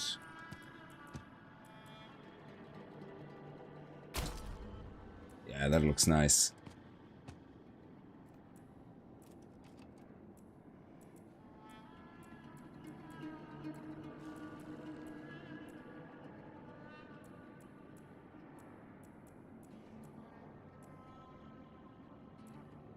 Other's Legend, there we go. That's the one.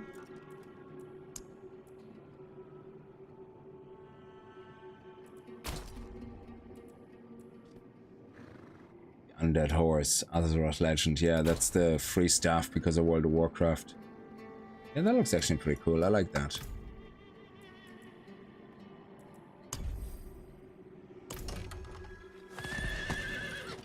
Nice. What else is there? I hate when it shows me that I have things when I clearly don't. Like, I don't. That's it. Look. It's gone. It's gone. It's gone. It's all gone. Okay? There's nothing left. Nothing. So stop telling me that there's things left. Oh my god, it still tells me that there's things left. I don't like this. That actually gives me anxiety. I don't know what this is. I don't know if that happens to you, but when a game tells me, hey, there's shit available, but there isn't, it's like a constant itch under your skin. It's like I look at this and I go, fuck, there's something. No, there isn't. I don't know what that is called, but it's driving me mad. Don't kill me, chat. I'm Diablo player too, just not a crybaby one. Because Diablo players, I'm not saying this, are crybabies. They complain for difficult stuff. The Blizzard decided to make everything easier, way easier. Is this OG Twisted Blades?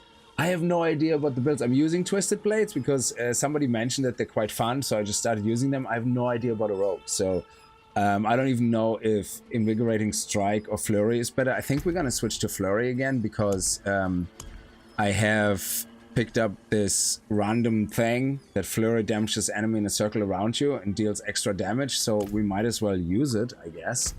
So let me see if we can go back to Flurry.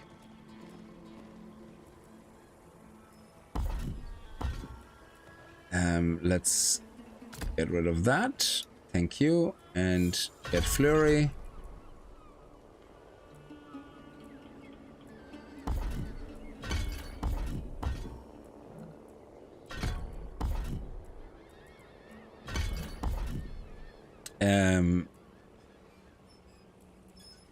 Oh shit.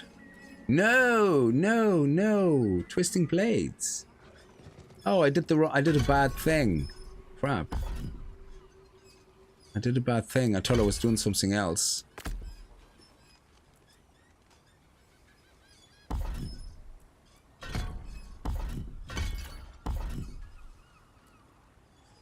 Of course, I'll just put 2 seconds. Days for 3 seconds. Yeah, that's days.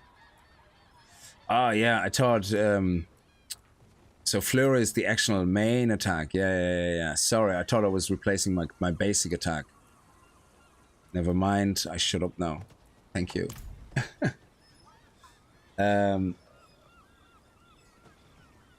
Double Invoke. What is Invoke?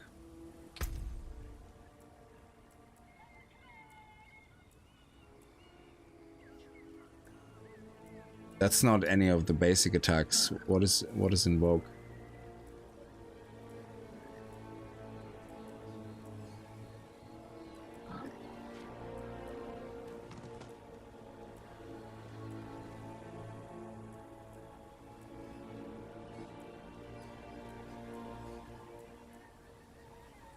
I have no idea what you're talking about. But that's okay. Oh, using... oh, you know, the notes that power your attacks. The headhunt will end in 5 minutes. No, we have to go back. We have to go back. Oh, I have to get rid of my stuff. Hang on.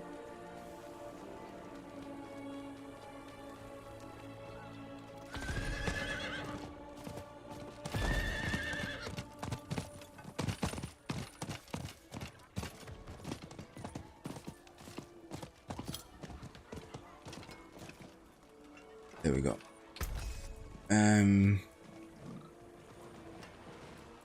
Yeah, we can get rid of everything. Thank you. Now let's see what we have here.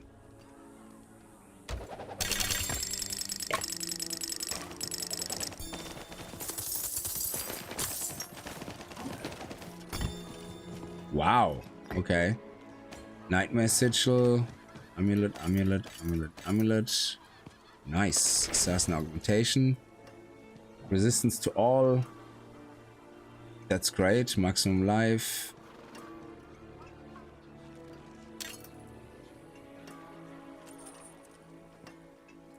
Okay, good. There's that. The forge is always hot. Let's go back. You cannot poison. Curse poison is the DPS, and the curse makes enemies weaker and explode on death. Oh, is that instead of the shadow step or whatever it's called? For the imbue, you were talking about the imbue skills. I love the way this actually shows you what your character looks like. That's so awesome. Oh shit.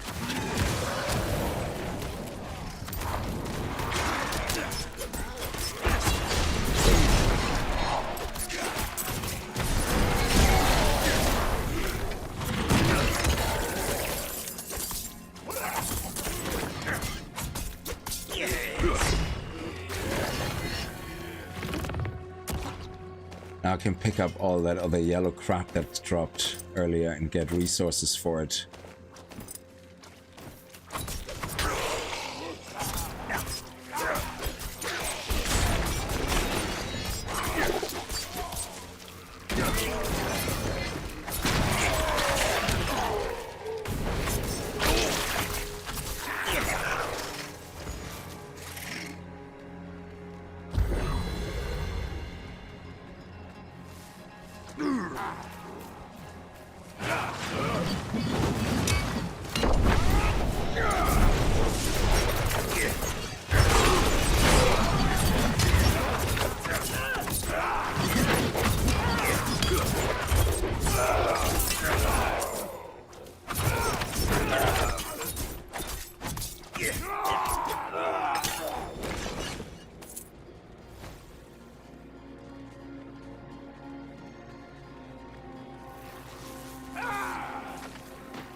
Okay, somebody's just basically plague casting or whatever that is.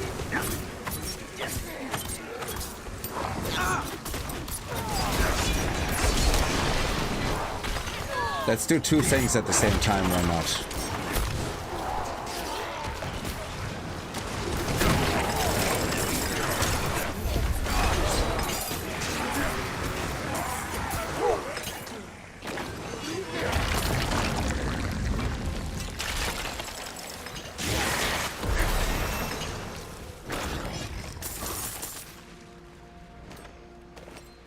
Oh, we picked up accidentally a blue. Oh, you peasant. No. No. No.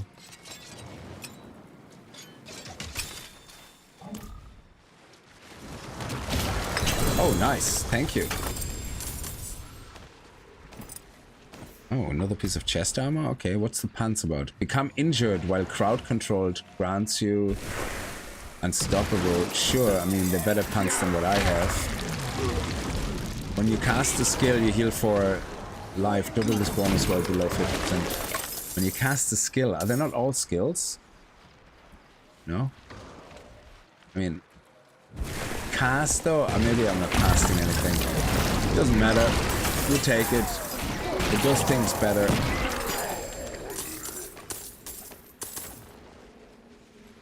Vigorous ring. Oh, that's the one that I dropped earlier.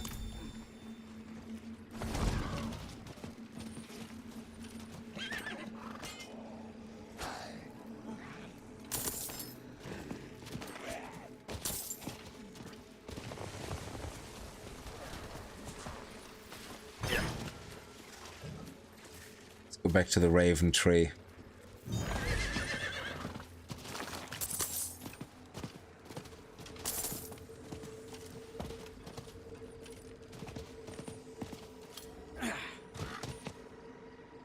Oh, why did you dismount me if I can't even trade anything?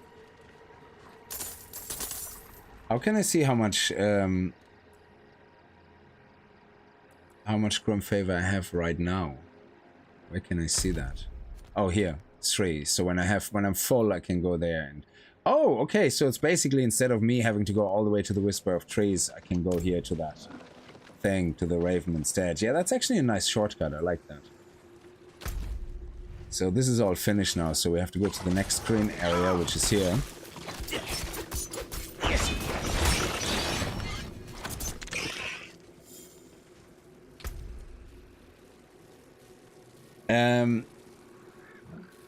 The Unstoppable was really good for me during the endgame content. Last time I played it was during Season 4. Yeah, I played the Vessel of Hatred last, so... And I'd never played a Rogue before, so that's all new to me as well. Free stuff, yeah. No, but you're not wrong. I mean, in general, I think with Blizzard, even World of Warcraft, yeah... they went... I think... See, I played since Burning Crusade World of Warcraft, and my favorite one was Wrath of the Lich King, which I think they found the correct balance between hardcore players and casual players. I think there was a good balance. And everything else just went into more gimmicky, more easy. I do like that you have like a training mode for dungeons, you know, where you can run a dungeon by yourself with AI, which I think is really cool to learn a dungeon. Because of toxic kits, you know. But I think dungeons became too fast in a lot of ways. Dungeons should have been... I wish dungeons would be slower, but give you more experience and give you more meaningful upgrades. And because the meaningful upgrades take longer to get, because it takes a little bit longer to run a dungeon, it kind of feels like you I don't know, you get that fuzzy feeling. It's like nice. But now you run a dungeon, you join a dungeon, somebody just literally paces through it. You barely can keep up with the tank. And before you even get... It's basically like playing this in an event. Dungeons in World of Warcraft is like joining a random event here, where you have a high-level character just blasting the whole screen. It's like, okay, wow, yeah, I got an item, but it's like, I did fuck all for it. Like, yeah, it's great when it's your 3rd character or your 4th character and you just want to blast through the content to get to the end game. But I'm playing the Rogue for the first time. Maybe I should have played story mode. Maybe it's my fault. I shouldn't have played the season with Vessel of Hatred completed. You know, I don't know. It possibly is my fault. But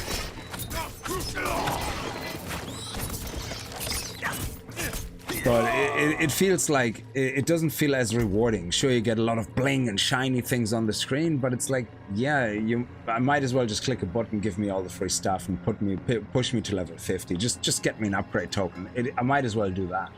It doesn't feel really like I'm playing the Rogue. It feels more like I'm just existing. So in a way, I think I can see now the appeal for why Path of Exile doesn't let you skip the campaign. And I kind of think I appreciate that more now that I played Path of Exile. It's strange. It's a strange mindset shift that I'm experiencing since I played Path of Exile. So you were talking about this, the poison imbuement. Impure your weapon with lethal poisons. Your next imbued skill deals poison damage 100%. Yeah, so, but is that poison damage AoE? Like, because this is AoE, everything explodes, which is nice. And then each time you kill an enemy with shadow damage, you generate 10 energy. Ooh, yes, please. It's awesome. So let's actually take one here, and shadow damage has up to 10% chance to stun. Ooh, let's take that. Okay, so... And 2 more, and then we can unlock our passive.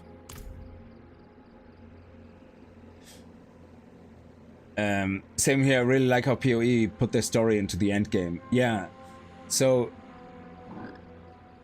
But you see the downside, the reason every time I go back to World of Warcraft, for example, yeah, the reason I start a new character every single time with a new season instead of just using my, well, I use my existing character, yeah, of course, because I want to get into the new content straight away. But I don't remember how to play my class. I really don't, yeah, because there's so many games you play, there's so many things that happen. I don't know. I don't remember how to play my class. I'm not playing World of Warcraft 24/7. Yeah, I play it 24/7 at the time a new DLC comes out, you know. But I think there's a lot of games like ARPGs. I don't know how to play my Spiritborn anymore. I don't know how to play my Necromancer anymore. I have no idea. So it usually takes me a while. So what I like to do is usually level up a new character. And then once I kind of get a feel for it, I go, great, I delete it and I go back to my existing high-level character because now I remember how to play it, you know? So, but if you can't even do that because the moment you start a new character, everything goes boom, boom, boom, bling, bling, bling, level 400. Hey, you're welcome, you win. I'm not really relearning things, you know? So... Hatred has done this, Galena. Swamp's oath. Aren't you supposed to be a seer? Yeah, the freeze one. I was tempted by that because I like freeze in Path of Exile. It's the chill and the freezing. The only thing I really appreciate about these events is all the resources to drop. That's actually pretty cool because I can upgrade now my flasks and all that, because gathering resources is a pain in the ass. So from that perspective, like all the herbs and the mining nodes that you need, I totally love events. Yeah, I totally love it.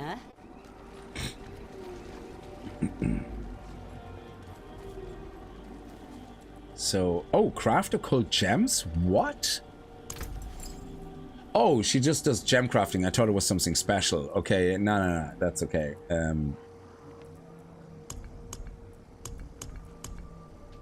Yeah, that's fine. Don't worry about it. So let's see if we have an upgrade here somewhere. That helmet is not better. The chest we have better. Don't care about that. Stubby stab. That looks better. That looks better. And any of the rings.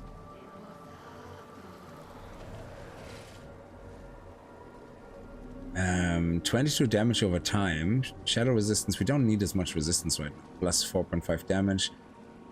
Plus damage over time. Cold resistance. Yeah, I don't know. Resistances right now. I have lightning resistance on this one. Shadow resistance on that one. So, but resistance on elements is 3.4. So I might as well go with that right now. That's all that matters, I guess. Yeah.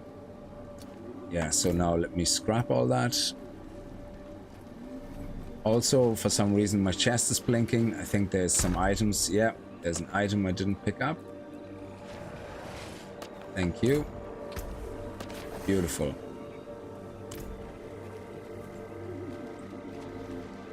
That looks warm. So these tamperings, they're awesome. So I picked up these recipes for tampering, which is really nice. So I can see if I can temper that, for example. I probably don't have the resources, but what can I temper? Chance for smoke rain to deal double damage, rain of arrows, chance to deal cold damage, poison damage, shadow damage. Ooh, shadow damage.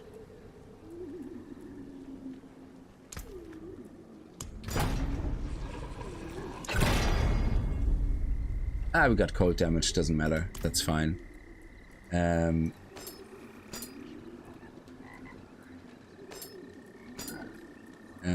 Offensive. Cutthroat. Everything is cutthroat that I'm using. That's actually pretty cool.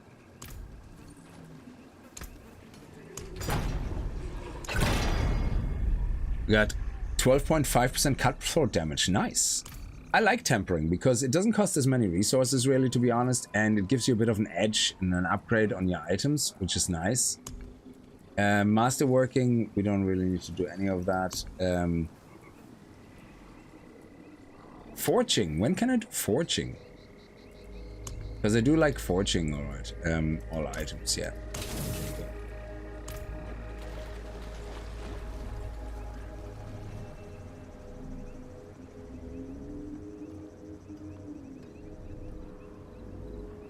You want to spend an hour to check all your yellows, yeah. First time chat, dog, how are you? Activate code? No, thank you. But thank you very much for the offer of getting my account hacked, most likely. But no, thank you.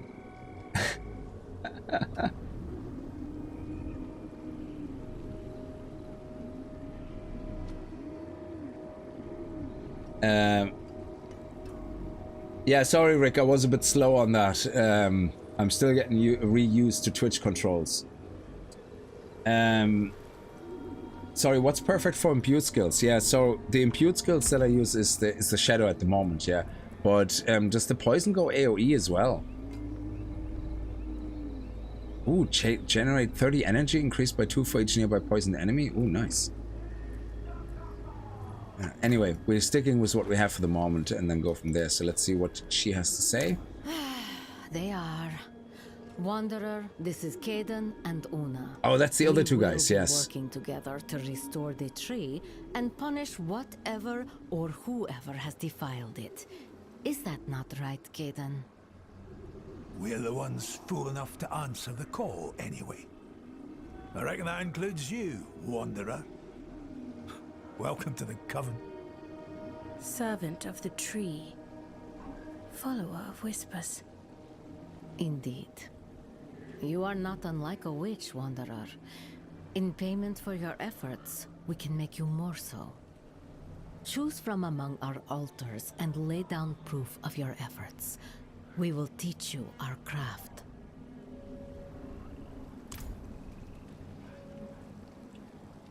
Okay, so now I probably get different things. What is your craft, The stuff Kaden? for the body is all I care to know. Heal it, quicken it, blight it, or kill it. Take your pick. Oh, I have links blocked by default, yeah. So if I go here now... Oh, he has other things here, I guess. Oh, I can see. So this is green for poison. The other one is... okay, there's the different icons here. Okay. So, but how is that different? If I access this, the altars are all the same. Yeah, there's nothing different.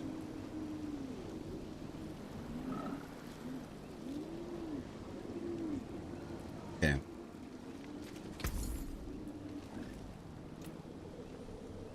What is your craft? I saw you when you came here.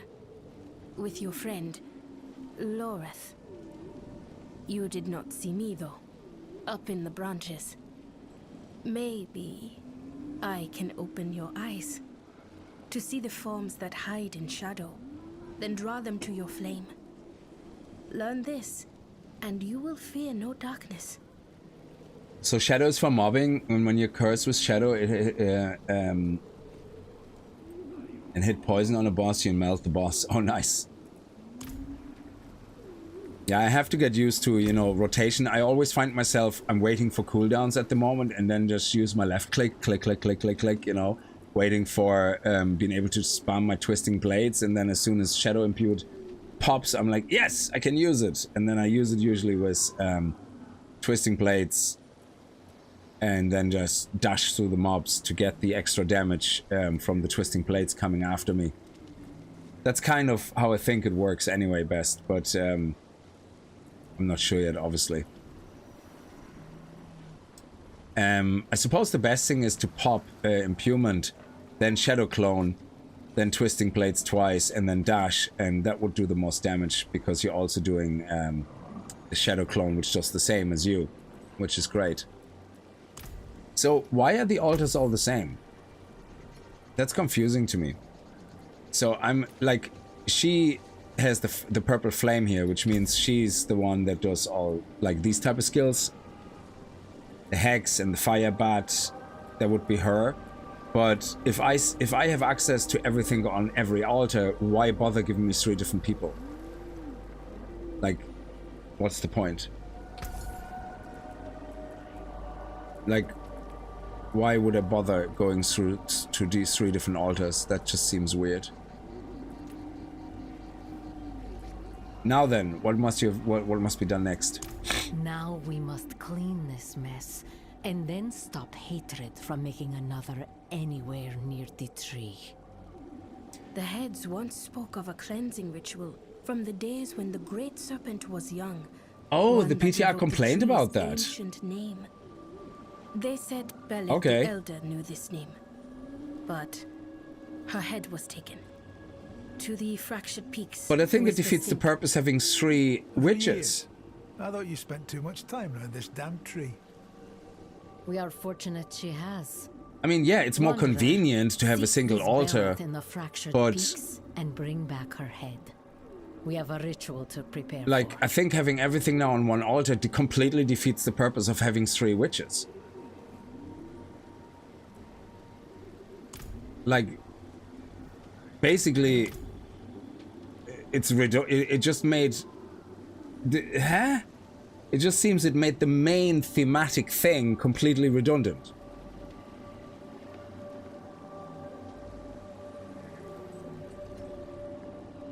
I don't know. It just like, okay, if they would have done it, why can't they just have one altar then with all 3 witches standing around it? That would have been so much better in design if they decided to put it all on one altar. Like, I mean, yeah, put it all on one altar if people found that more convenient, but at least have the 3 witches then on the same altar instead of having 3 altars. It just seems such a waste. Like, I don't know. When I look at an immersion kind of level, I'm going, oh, this is great. I'm actually interested in healing. Let me see what I can do with healing. Oh, no, I can do everything here. So, okay, why would I want to talk to you? I don't... Why do you exist? Yeah. Anyway, maybe I'm just being stupid, but I think that that is a silly thing to complain about.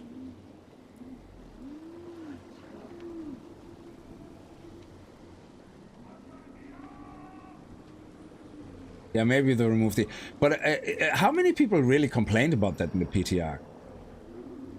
I mean, if it was every single person, sure, I get it, yeah, but surely, like, in my head, it has to be a minority. It surely cannot have been the majority of people complaining about that. Because I actually quite enjoy the separation, going, oh, great, I go here for healing stuff, I go here for shadow stuff, I go here for, you know, that stuff. Yeah, it just seems like such a weird thing to complain about. Well, you complain about it, but it seems from a developer perspective such a weird thing to buy into that complaint. I mean, I prefer when developers go, no, that's how we want it. Now, unless it acts like a huge barrier and you have to walk like through 3 different towns or some shit like that, yeah, I get it. But this is literally something they could have just said, deal with it. I don't know, that just seems a bit, like, giving in a little bit easy there.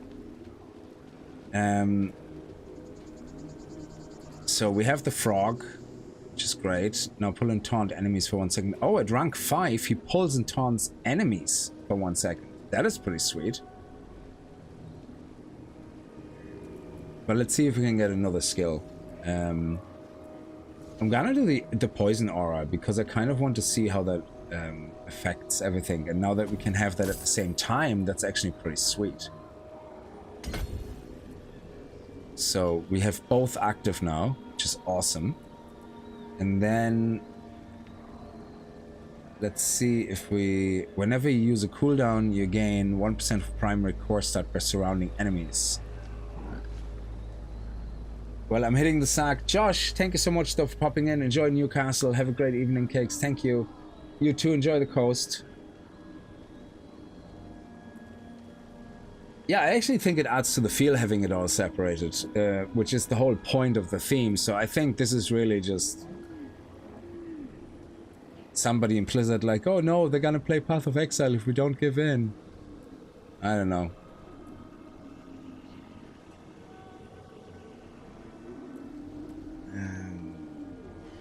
Ooh, your skills launch Wave of Woe, then they deal damage, dealing additional 11 shadow damage when bouncing. Well, that sounds interesting as well. Might as well try it. And then we can have one more. Aura. Can we have multiple auras? When an affected monster would attack, they have a 10% chance to stumble.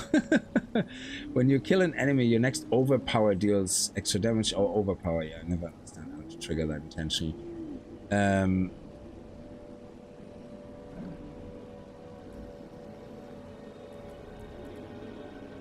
Every 14.5 seconds, you gain a barrier for maximum life for 5 seconds. Actually, that sounds fun as well. Let's just do that. It will serve. There we go. Cool. Why not?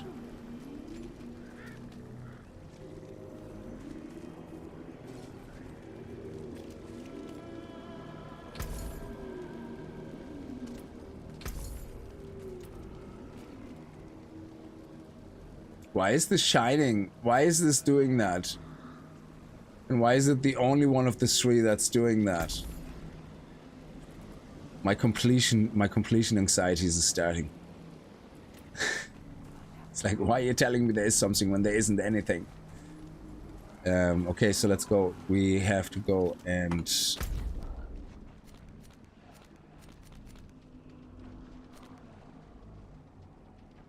Oh, Coven's favor. Let's check that out again. What was that? Yes. So we get that.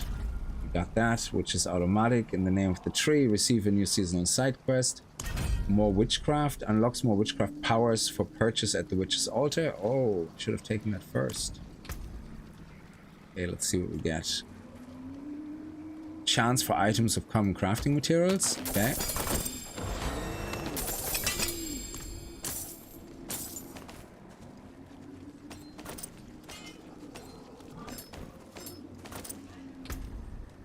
Okay. A rare dagger. Ooh. Critical strike damage, 16 dexterity.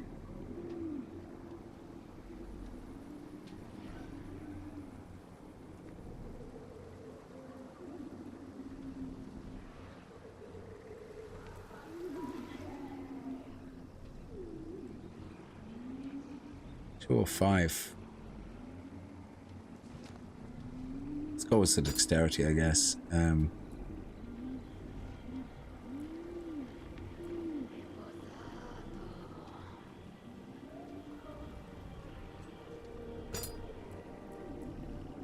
Anyway, I know I just tempered them, but that was me just messing around with things. Go with the higher item power for now until we're max level. Yes. Unless it's blue, then we don't want it.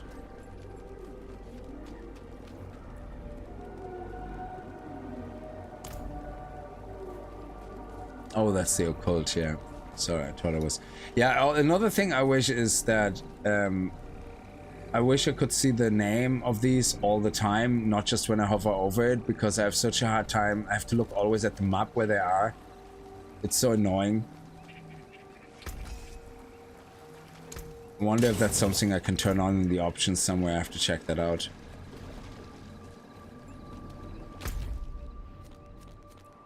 Okay, so...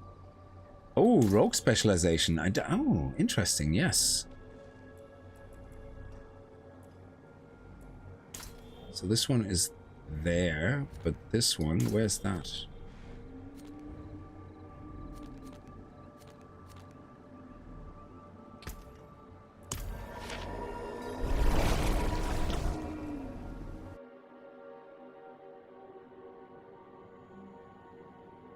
Because it's new.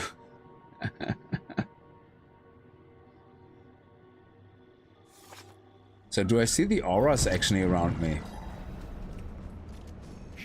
How do I know the how auras are active? I know what you are.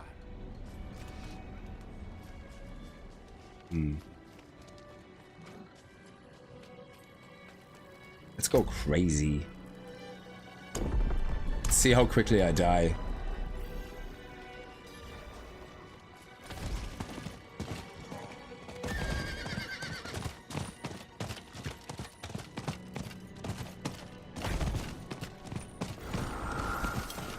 Oh, Helltide, no, I don't want to go through Helltide.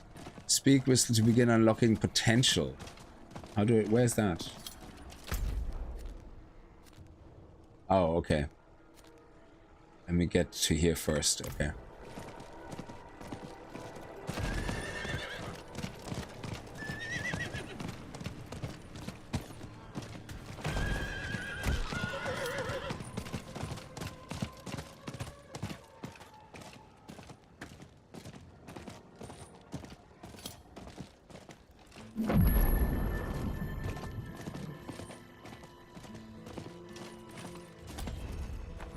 hell are you? No, don't answer. You step lightly, and you reek of dried blood. You're a killer. What do you want? I heard you can teach me a few things. Let's see if you're worthy of teaching first. I've got a job that needs doing. You help me, maybe I'll help you. I run with the Sisterhood of the Sightless Eye. One of ours is missing. Bakira. She took 2 rookies and set out after an artifact, a coin. Help me find her. If you're not all talk, you might learn a thing or two. Okay.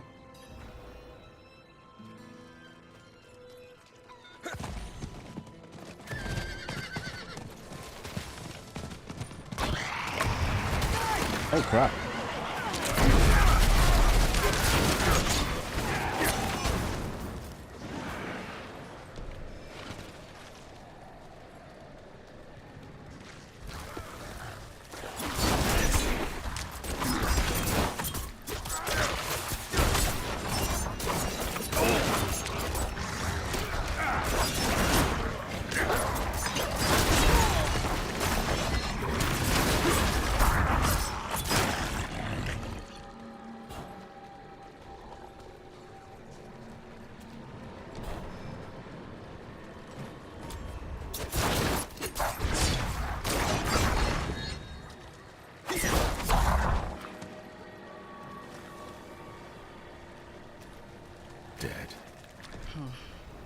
One of our new sisters. Look close. Blood everywhere, but only one stab wound. A quick kill. And they tossed her remains to the bogs. Messy, but it covered their tracks. Smart.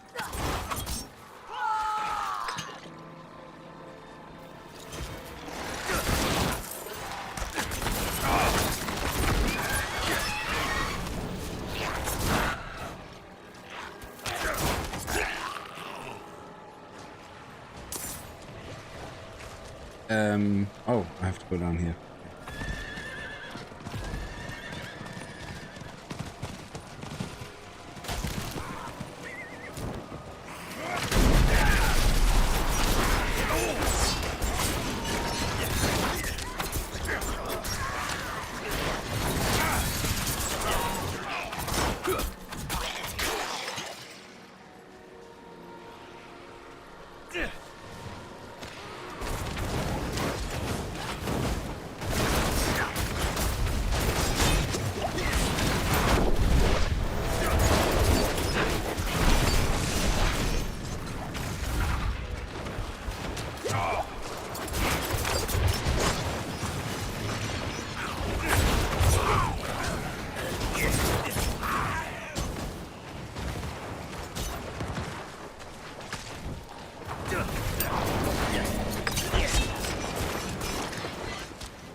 I'm so weak. I hope more people join in.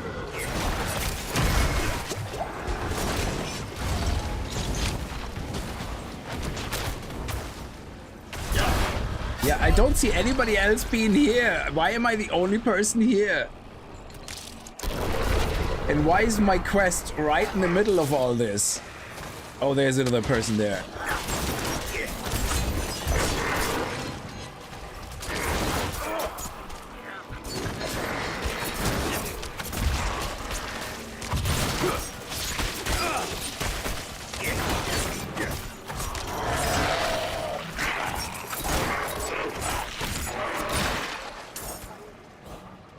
I thought you liked those teleport moves. Yeah, I love them, yeah.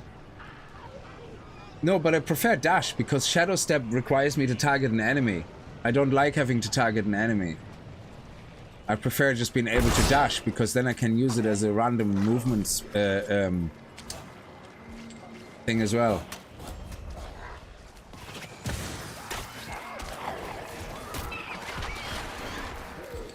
Oh, I'm gonna die. You see, I don't actually know which is part of my quest. Continue searching for signs. Okay, so let's see if we can search for signs. Is this a sign? There. The other rookie. This one will fight. He saw it coming. So the killer went for his joints first. Finished him off when he was down. Whoever it was, they were trained as a rogue.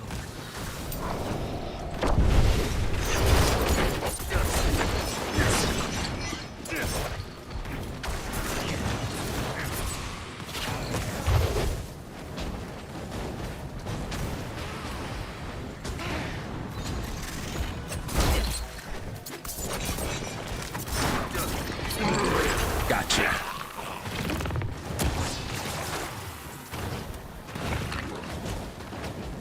I know I don't have to stay here, but yeah, I can't defeat that thing. No, I can't. That's crazy.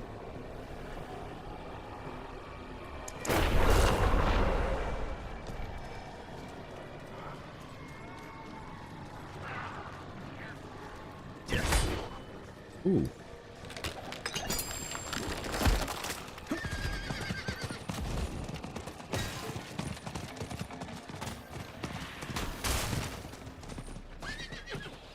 Hold up.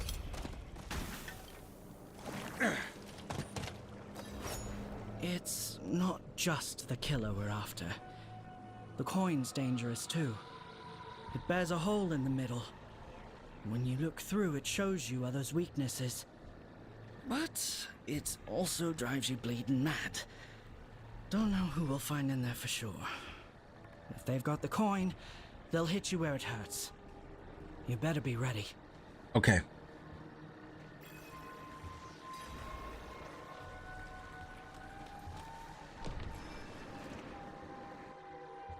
So what's the rogue specialties?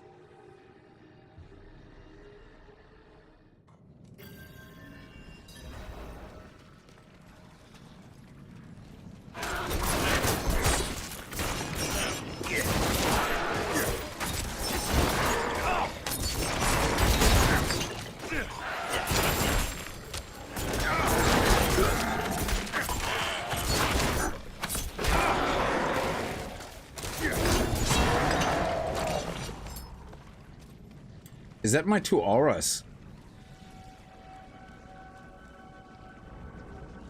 Like, where can I see my current witch skills? Like... Can I see them somewhere?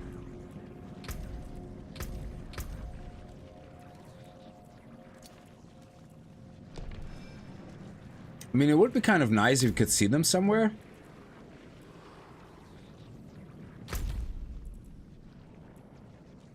Am I missing it, or is it just not a thing? So can I only see my current equipped witch skills when I'm looking at the table? So yeah, that seems to be the auras, like, yeah. It just would be nice to see them here to get some visual feedback. I mean, I'm sorry. They changed 3 tables that are right beside each other. that all tables do all skills because people complained about it, but they couldn't give me visual feedback on what auras are active or give me the ability to see what current witch skills I have equipped. Because that is not as important as having 3 tables beside each other that people are too lazy to walk to across. That's why people play Path of Exile. Well, except for crafting. Oh shit.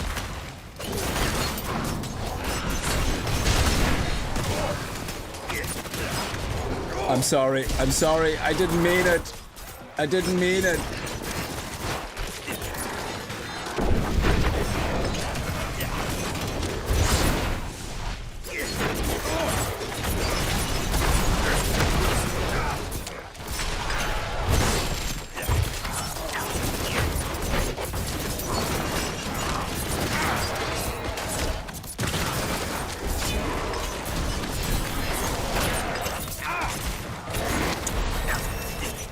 What do you mean they're visible? I don't know what that is on the ground. Is it? Because it wasn't visible on the ground earlier, so I don't know.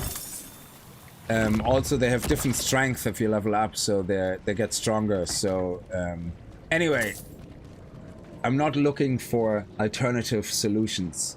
Otherwise, I would ask for alternative solutions. I'm saying that it would be nice to see them here because the auras, like the shield, you can see. It's like, you know. Here, but it would be nice to see that the auras are active because they weren't visible like that a second ago when we were outside the cave. So there might be a visual glitch that they're not always visible.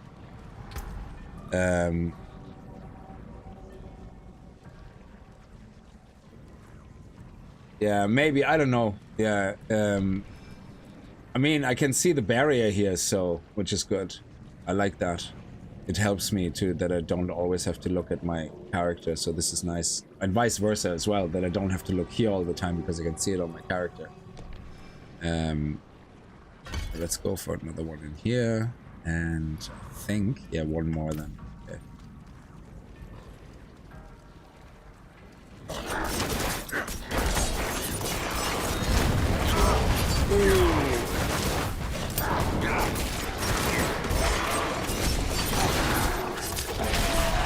Anyway, that's them obviously. So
oh, nice. Angel Breath and herbs. Love it. In the first tab above your inventory. Nice.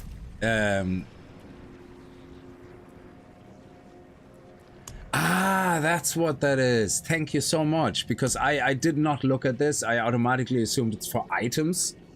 So that's really good. Thank you so much.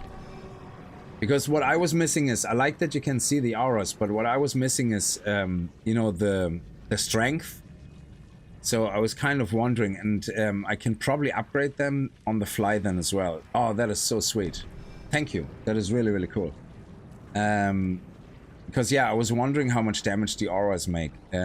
So damage per second 42 now, and this one is aura, growth and decay. So if you have the tags there, growth and decay, aura, whatever, eldritch. Now I assume these tags are unique to the witch skills, but if some of them are not unique, like aura, I assume there's auras in the game. If you find like a unique that triggers something on those tags, that improves them, I guess, as well. But I guess these tags are unique to the witch skills, so it probably won't happen. So yeah, for some reason I just thought they were seasonal items that drop. I would have expected to see it up here, because that is where all the specializations and stuff are, and skills. So I would have expected to see it up here from a logistical point of view. So yeah, sorry, that's great, thank you.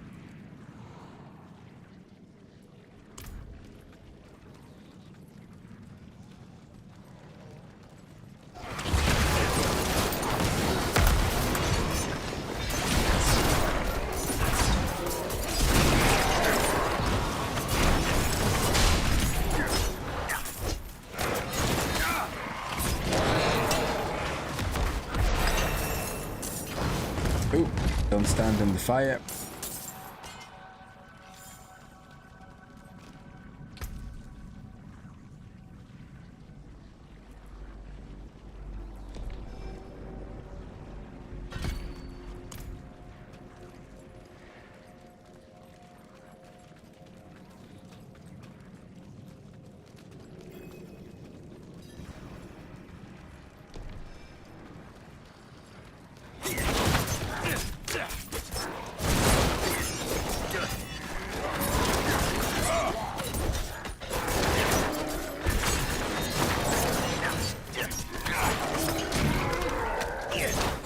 So currently my rotation would be when it's off cooldown is I get to a bunch of mobs. The first one I hit with twisting plates, with 2 of them.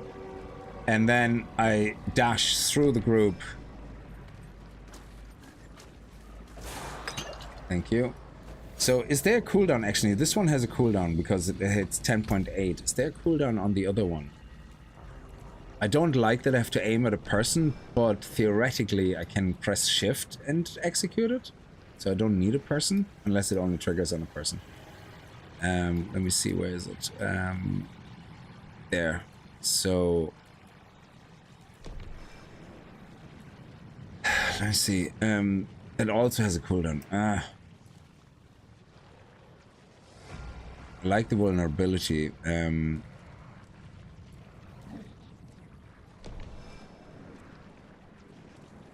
Ooh, casting shadows to reduces cooldown. So we could theoretically try that out and see if that works any better. Let's get rid of it here. I want to see if I can use it without aiming at a mob. That would be nice. Because the cooldown is lower on this. And then we also get 3 seconds back.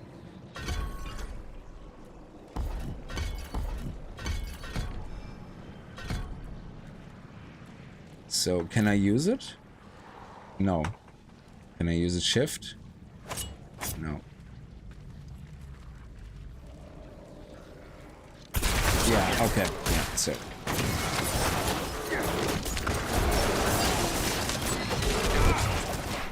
Yeah, it's confusing. I have to aim at things. I have to get used to that. Crap, crap, crap.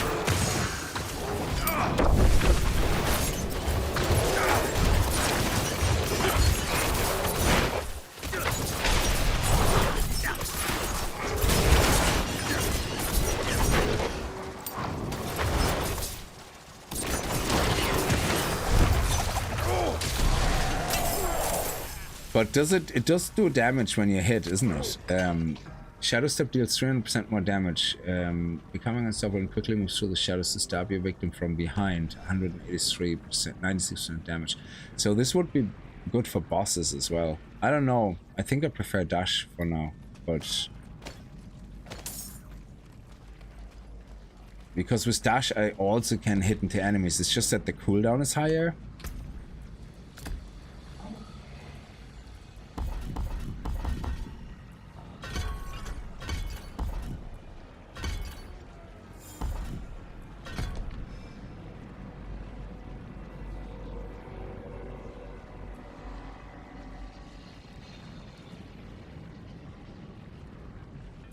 So out of the box, it does this. This is really nice, though. Yeah, I think I prefer dash.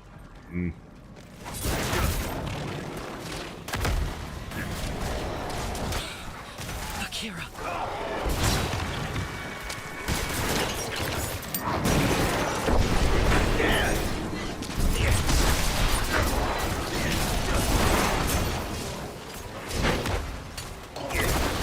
Yeah, let's pull more mobs. Why not?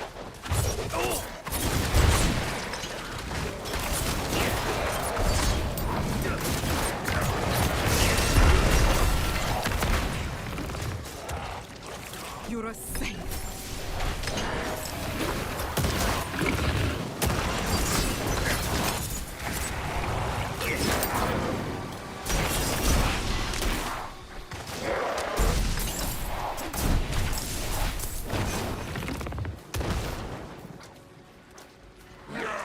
Mirana got the coin. It messed up my head. I saw worms digging in people's hearts. Their secrets, their scars. So easy to slice where the coin showed me. Had to stop it. I'm sorry. The coin. Where is it, sister? No. No! It's mine! Oh, we have to fight her now, do we? Take it from me!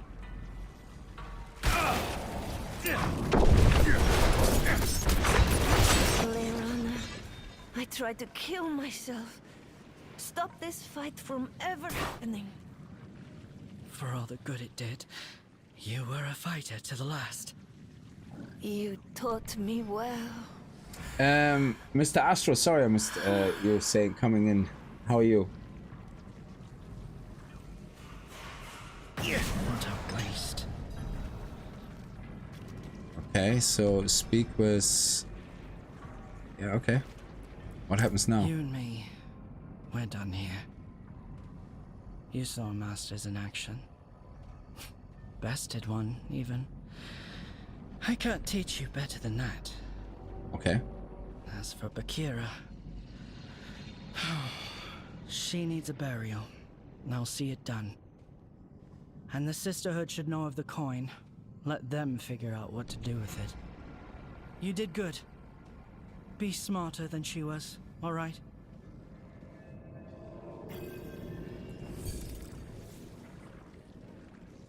Class feature unlocked. Ooh.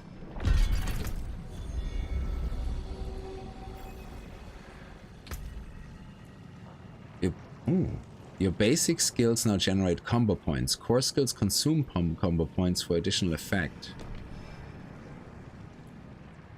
Attack enemies to fill your inner sight gauge. Mark enemies, fill it faster when you gain full unlimited energy. Critical strike. Yeah, okay, I'm gonna use this. This one seems too complicated. Oh, I don't have to actually select it. It just happens. Oh, okay. So they're both active, is it? Oh no, there we go. Okay, I prefer that. For now, anyway.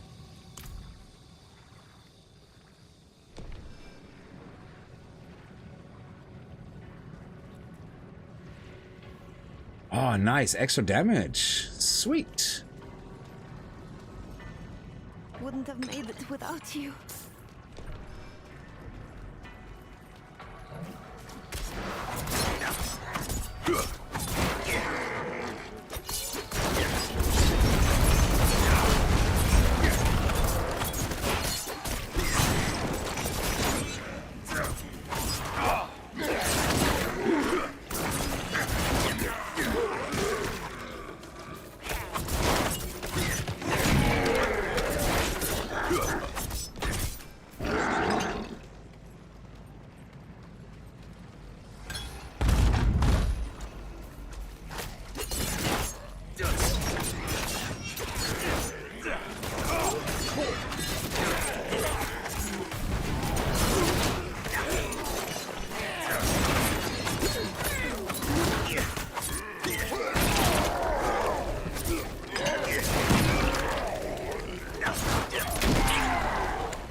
Might as well continue through here, whatever that is.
Genie Mac. Hey Stu, how are you? How's the new season? Yeah, I like the witch skills so far. They're kind of nice. I think they make a difference.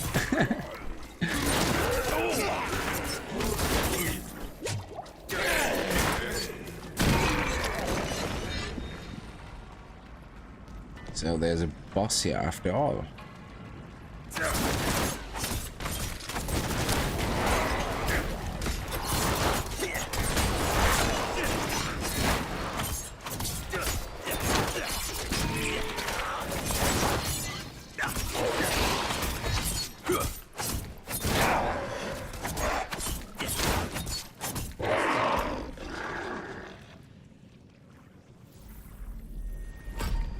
Okay, so let's see. Alchemy, dealing 2 different types of non-physical damage, increases the potencies of imbued skill. Non-physical. No, everything is physical, I think, for me. Yeah, physical damage, physical damage, physical damage. Yeah, physical damage. That's shadow damage. Dealing damage to an enemy affected by a trap. I don't use traps. Dealing direct damage to a vulnerable enemy has up to 50% chance to cause an explosion. I do that. I apply vulnerability to things. Marksman. Oh, damaging a close enemy with marksman or cutthroat skill each grants attack speed bonus for 8 seconds. While both attack speed bonuses are active, you deal increased damage. This could be interesting.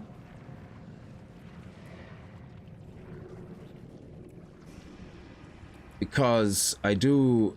Like, this one applies vulnerability. Hitting an enemy with Invigorate Strike while you are below 95% energy marks them as invulnerable. Sorry, as vulnerable.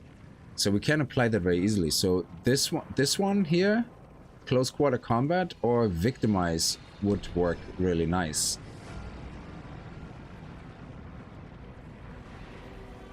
Dealing direct damage to a vulnerable enemy has up to 50% chance to cause an explosion, dealing 20... So, but for boss fights, I suppose this one would be better? Yeah, let's try this one.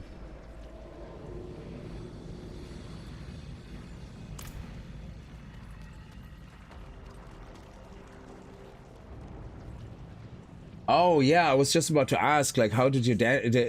how's your tooth? Because I didn't know if you already had your appointment or not. They got a temporary crown on today. Next week, root canal. Oh, man. You're able to eat some real food. Nice. Yeah, the shield thing is definitely helping a lot, I think, as well. Yeah. So let's see if I can do one of those boss fights.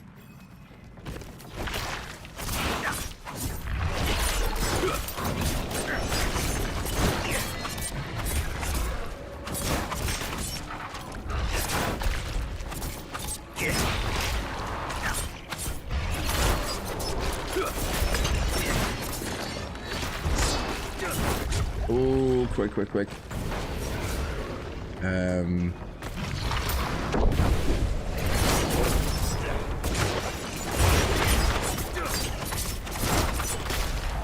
Oh, the poison.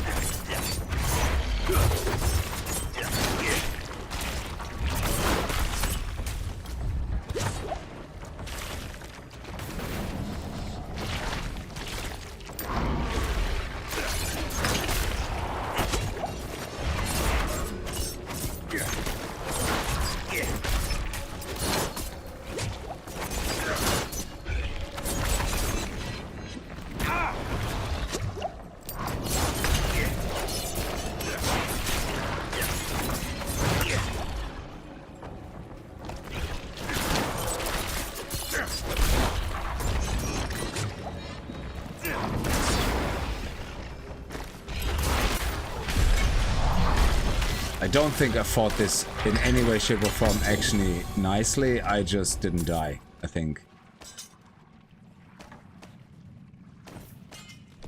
Okay.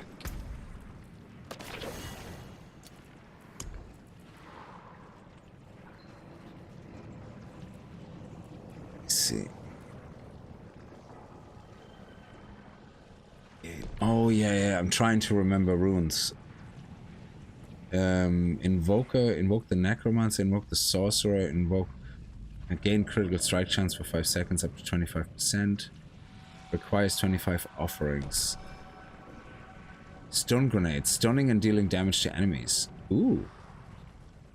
Requires 25 offerings. Gain 100 offerings, cast 2 mobility or macabre skills. Seeing that this is a mobility skill, and does evade count as a mobility skill?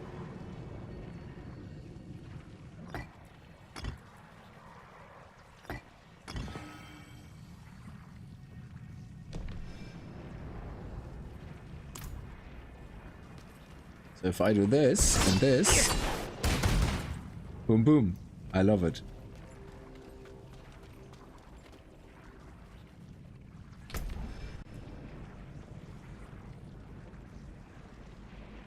So if I generate 100 and it only uses 25, oh yes, it can execute them 4 times then. Oh, of course, yeah. That's pretty sweet. So if I go 1 and 2, oh, it doesn't actually show it. Okay, yeah. Oh, that's not bad. Okay. Sorry, how do we leave again? Can we not just click here on the... There's a leave, isn't there?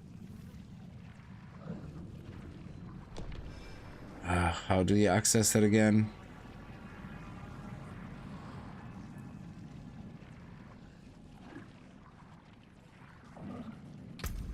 No. No. No.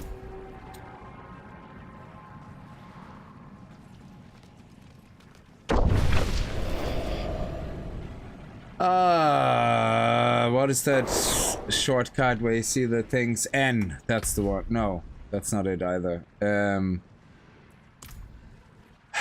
It's that stupid emoji crap that I don't care about. That's why I don't know where it is.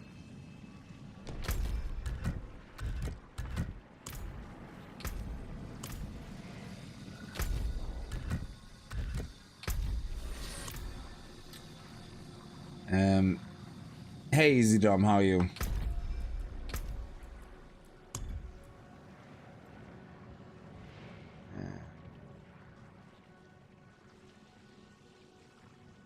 Action wheel. What the hell is that? What key is that supposed to be? Star?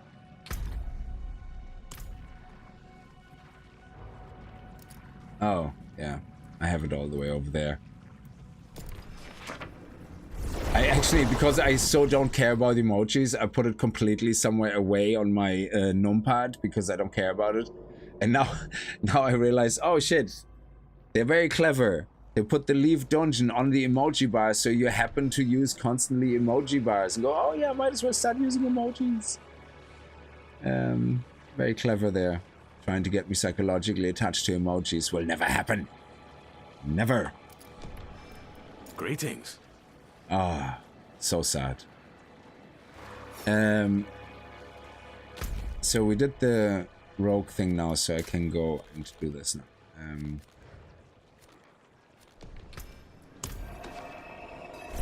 I like the idea of it with the witches. I like the extra abilities. I mean, it is pretty much the same so far.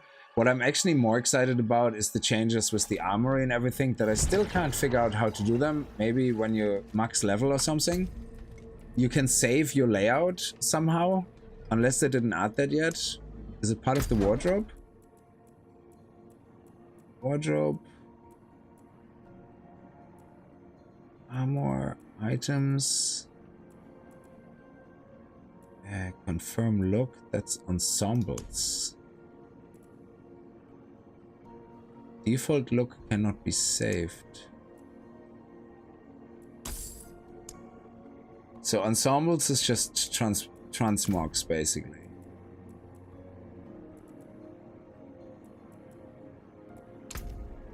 Yeah, that's transmogs. Yeah, that's not what I'm looking for. So they're supposed to have a thing now where you can oh, that keeps telling me there's new stuff. There isn't. Stop showing me stuff that's new when it's not.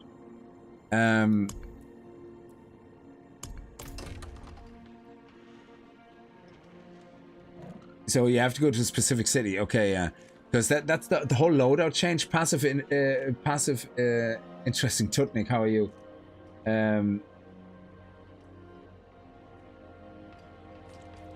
So I really like the witch skills so far.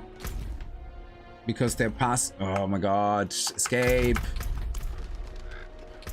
Because they are passive, you select them and that's it. And then to get more points to upgrade these skills or unlock more skills, you have to do the headhunting thing. But in a way, it's really just more of the same, I guess. Like you go to the special areas, you collect, you know, what you need for the skills. That's awesome. The skills are really nice so far. They look really interesting and there's a lot of versatility. But you still have the same as the faction. You get your honor, you get rewards. But besides that, that's really pretty much it. It's so it's nice. It's like a nice little gimmick, I suppose. It's more than a gimmick. So it's a nice addition. But I'm more interested in all the other stuff they did with the uniques refactoring, the sacred items, rolling better with the higher affixes and all that when you have higher rolls of them, so that you don't get the shitty low level stats anymore on higher rolled items. You know, that's actually that's actually to me the more important and more interesting addition than this. You know, but it's really very good. I like it. Oh, we actually ooh.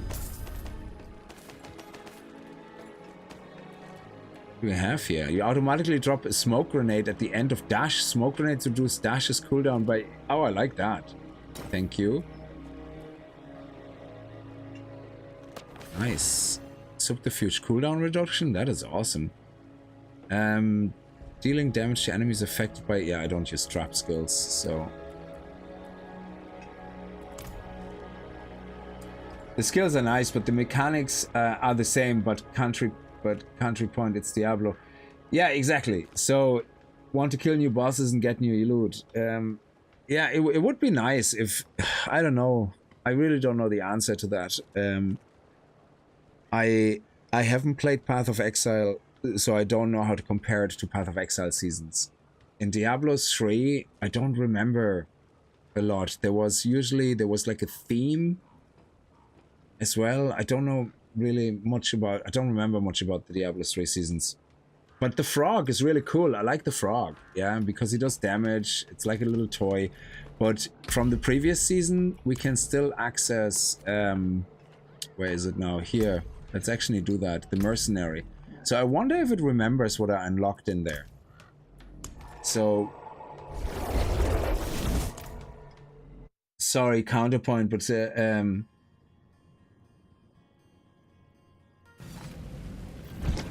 Yeah, I mean, it would be nice if there was like...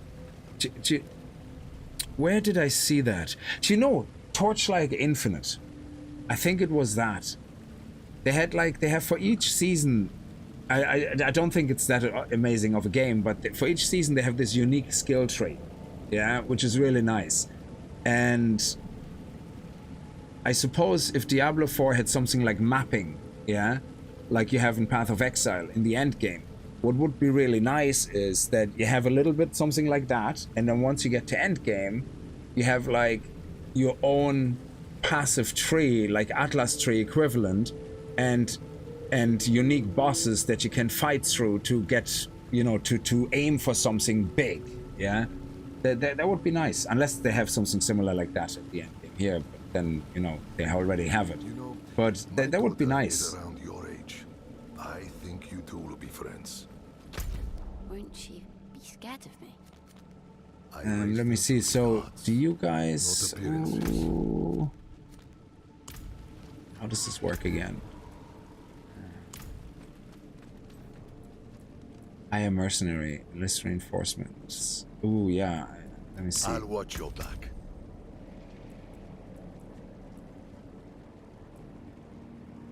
Do I want a tank? No, I don't think I want a tank. Let me see. Picked Variana right out, did you? She does Bloodthirst, Earthbreaker, crushes the ground with her mace, leaving a tremor that deals physical damage for 3 seconds and knocks enemies down repeatedly. And what are you again? I will handle it. Cover fire. Oh yeah, you're actually a ranged person. That's kind of nice because I'm not ranged. Oh, okay. Okay. Passive. Subo reveals all enemies and materials in the area. Subo calls out an enemy target, marking them for 10 seconds. Killing a marked enemy restores 50% of your maximum resource and reduces Subo's Seeker cooldown by 10 seconds. Actually, I didn't even read the... Tasty choice, eh?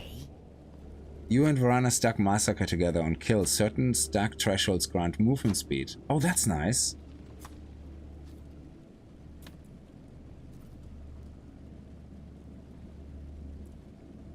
And what did you do again? Honor to help, friend. You can find the armor in every major city and area like the Citadel and Tree's Whispers. Nice, we're gonna have to check that out, yeah. What they did was to construct a bit of lore related to the season theme, but after the season was over, the theme was gone, except for a couple of seasons where people loved so much theme, they made it permanent. Oh, okay. Well, I hope for Path of Exile, they're gonna leave the Settlers feature, because I like upgrading my passive skills with money instead of orbs. When you would be damaged for at least 15% of your current life at once, Raha comes to your aid to negate the damage, knock down close enemies for 2 seconds, and grant you unstoppable. But it's on a 30-second cooldown. I think I do like the movement speed, but I will not let you down. I don't. Well, I suppose I don't know if I ever kill intentionally somebody, but the movement speed is nice. But it's only on kills, so yeah, maybe he's better. I can do what I don't know. Need. So I'm thinking for bosses as well. Concussion trap that arms after 0.8 seconds when enemy moves within range. Physical damage and stuns the enemy. Selecting mercenary core skills alter the wielded weapons. Heavy shot, fire throughout the hour, an enemy dealing physical damage with 30% chance for stun. Crossbow salvo, physical damage slowing enemies. Burning damage. Ooh. Yeah, but she has the nice AoE. Picked Variana right out, did you? Yeah, let's go with Shockwave. Ooh, bleeding damage for over... Ooh, actually, let's go with bleeding damage. Yeah, let's go with that. I already leveled her up all the way, I think, as well. Did I? No, I did. Oh, okay. I have to re-level them again. Okay. So, for enlist reinforcement, Molotov, yes, and wire trap for reinforcement.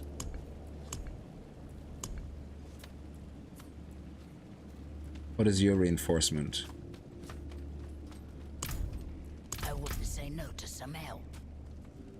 Selecting a mercenary core skills as a... What's that? He rushes forward aggressively, dealing heavy physical damage and taunting nearby enemies for 4 seconds. Brutalizes the ground, dealing... Oh, that's nice. And he heals me. Yeah, I use that. That's nice. So the way this works, if you have missed that season, that was the Hatred season, I think. Oh, we have an upgrade for him.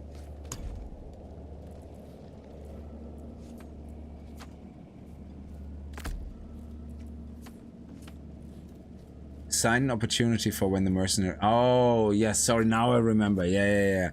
So he swings around shield enemies, dealing moderate physical damage every 3 swings. So he heals you for maximum damage. Slowing enemies. So let me see, this one here. Bashes enemies with a tower shield, dealing moderate physical damage, fortifying you for 5 of your maximum life. So that would be handy to trigger on... Cast when Shadow? Like on the ultimate? Would be nice.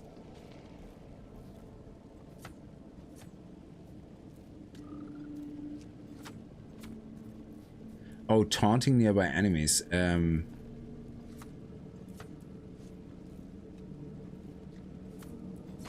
Cast when the player becomes injured. Ooh, actually, this is nice. So, cast when the player is hit with a control impairing effect. Or this, when I'm... Yeah, control impairing effect means I can't even dodge out. So...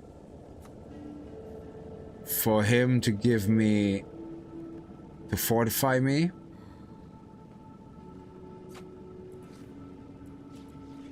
That would make sense. Or when I become injured, I guess. Because then you can become injured if you're in a control impairing effect, so maybe that's better. Yeah, let's do that. And she is leveled up for now. Yeah, awesome.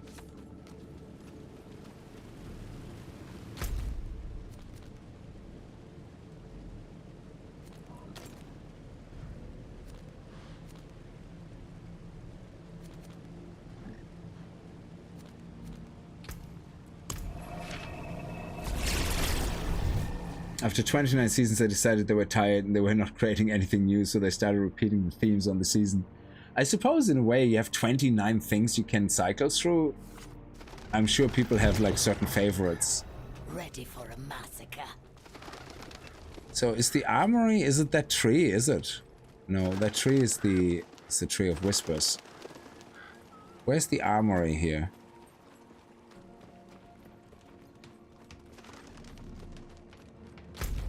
I have to go to the tree of whisper, I guess.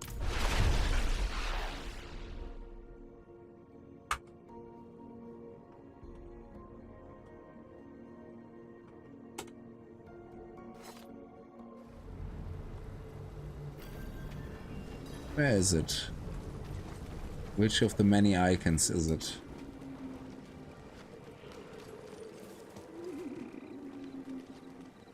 Rings and amulets. I carry the best. Shards of the heavens. Armory, there.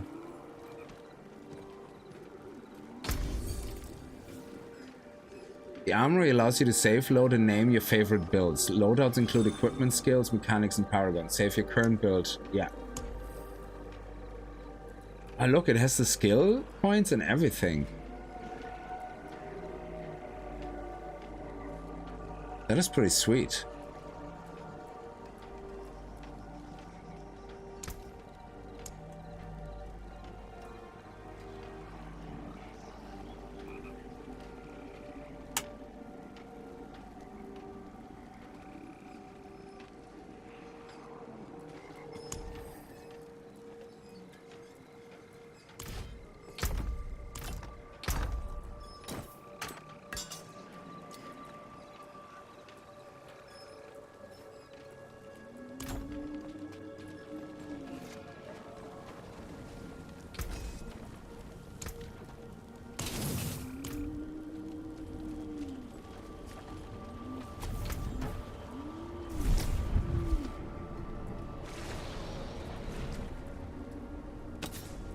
Oh, yeah.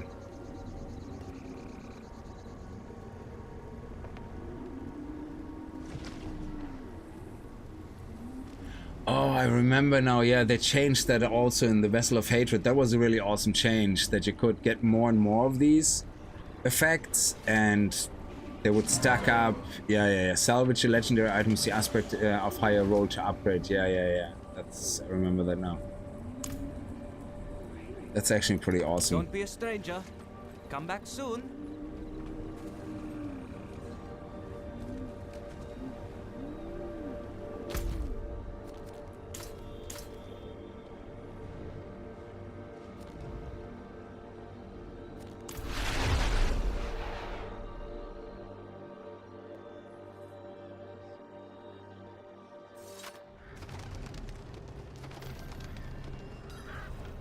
So now we have our companion and the frog with us, which is awesome.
Clear the silent rothold.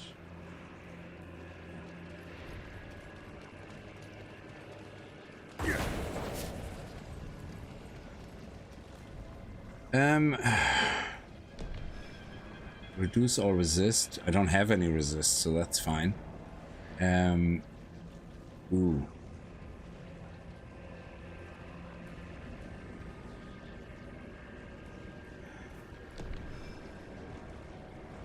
All of these suck.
Wow, what a corner to fight in.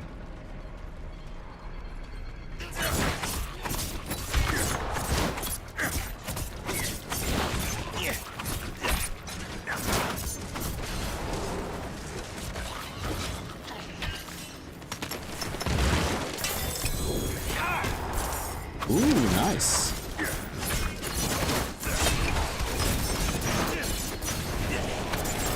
It's a fight you want.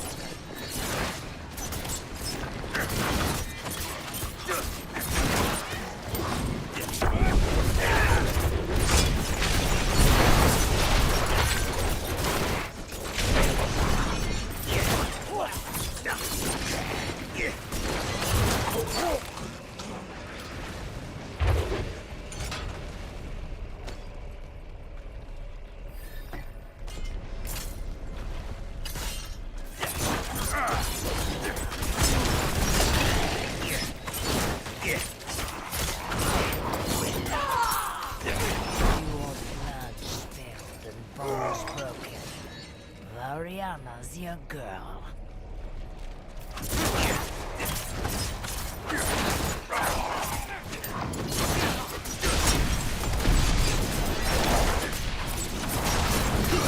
Carving meat from bone is my specialty.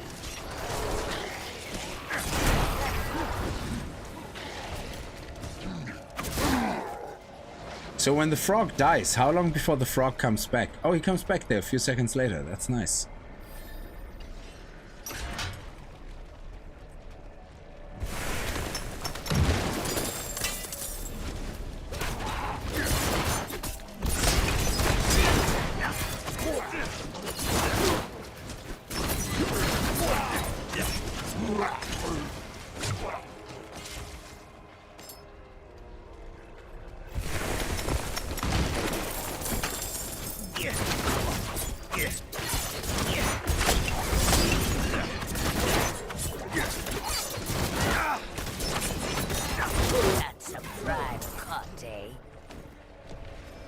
Wow, we have to do another two? Oh, you're kidding me. I'm glad I saw you with the mercenaries. I totally forgot they were a thing. Yeah, the mercenaries. Yeah, I like that we can still access them. Well, we already have flames, but they hurt quite a lot. Oh, man. This all sucks.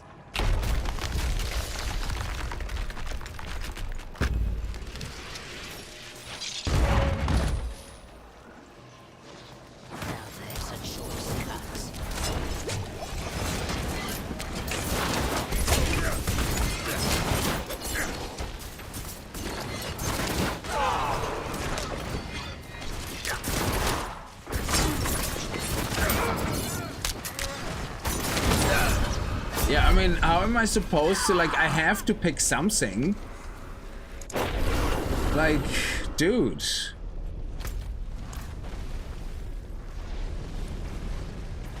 Maybe this is something for endgame, I don't know.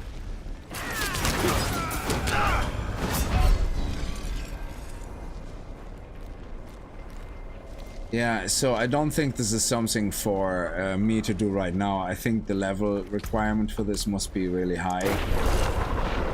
What is the dungeon?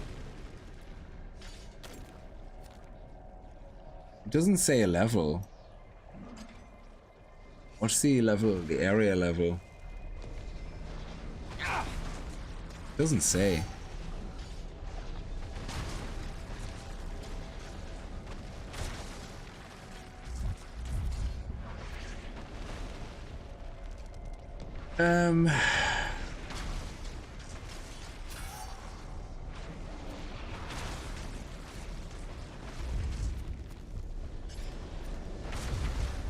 Oh, I'm playing on the weird hard mode difficulty. Yeah, let me change that quickly. That's just ridiculous, yeah. Oh yeah, I don't care.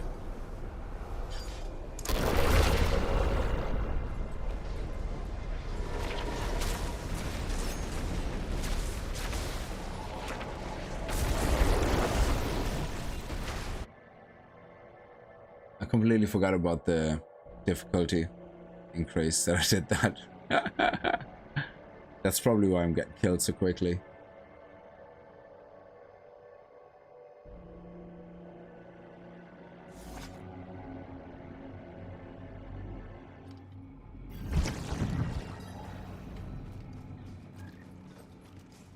I probably can't do that, it will reset or something.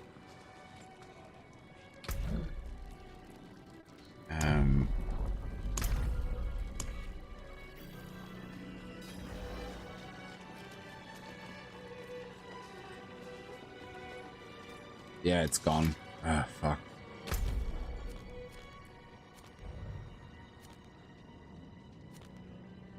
Oh, why can't I go in there directly?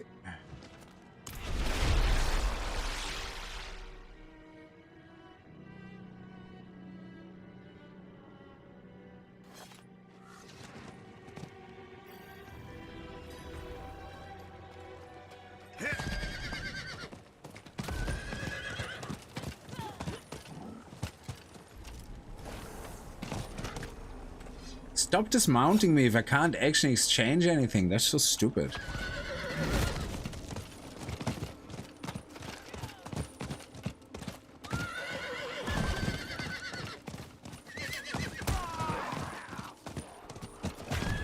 Ugh.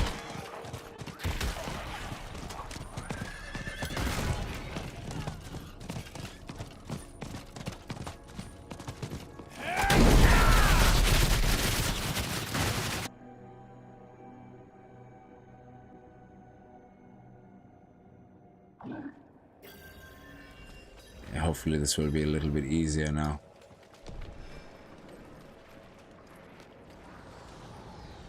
Oh my god, major.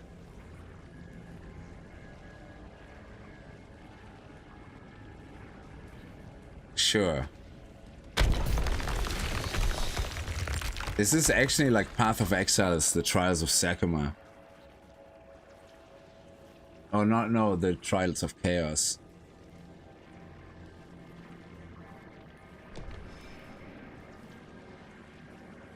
Genie, man, this is like... Actually, this is like me playing the Trials of Sakuma. Do you want a shit sandwich? A sandwich with shit? Or a shit sandwich with shit?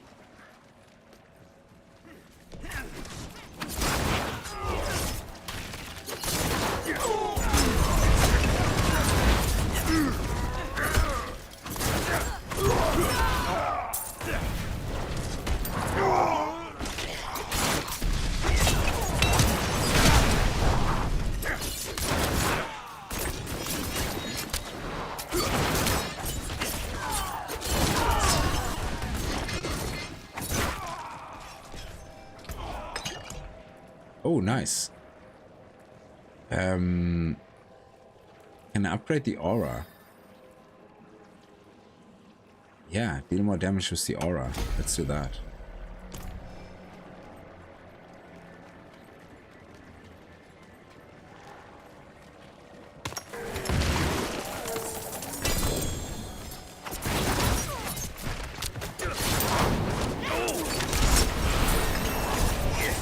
Nice.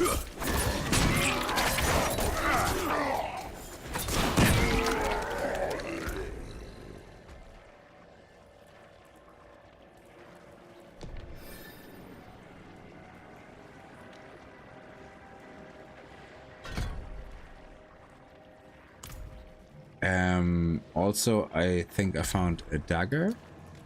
Ooh, nice. And I found a legendary dagger. After attacking enemies with a basic skill, increase the damage of your next core skill. Cast within 5 seconds. Ooh. Nice.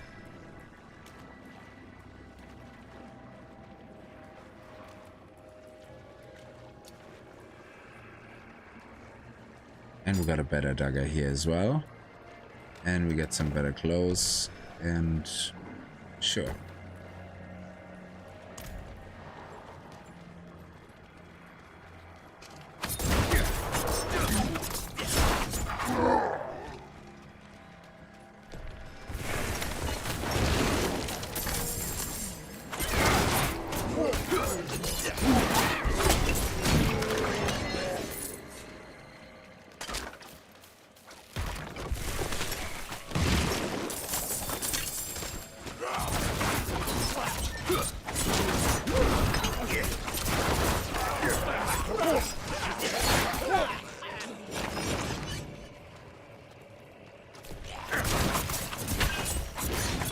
Okay, we're doing more damage for some reason, which is great.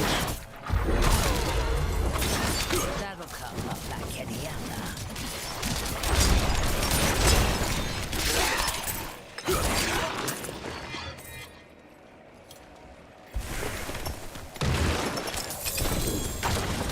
Ooh, nice.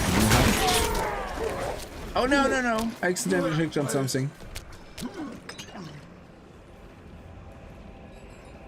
Yeah, more health. Fine. I'm okay with that.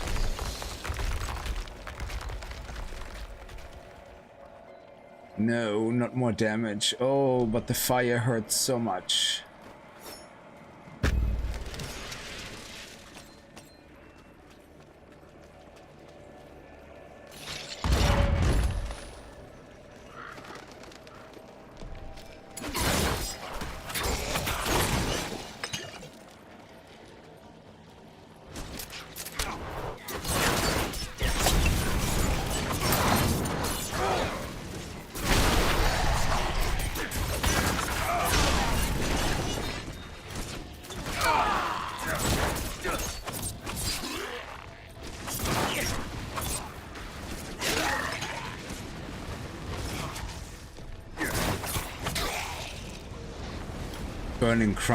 Burning ground left behind. I get like PoE flippin' PTSD.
So there's one more somewhere up there. Okay.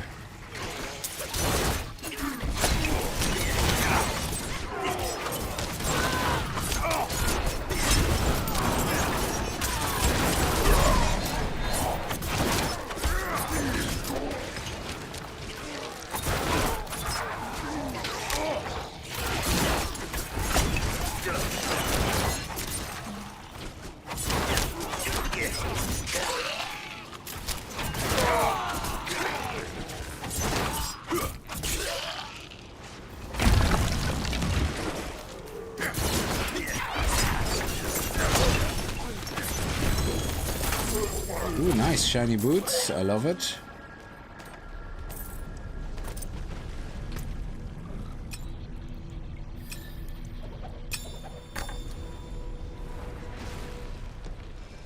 When you evade, you turn into a cloud of bats, becoming unstoppable. What? Okay, we're gonna have to try that, but it has like a huge cooldown now, does it? Oh man, that is awesome. Whatever, we have to try that.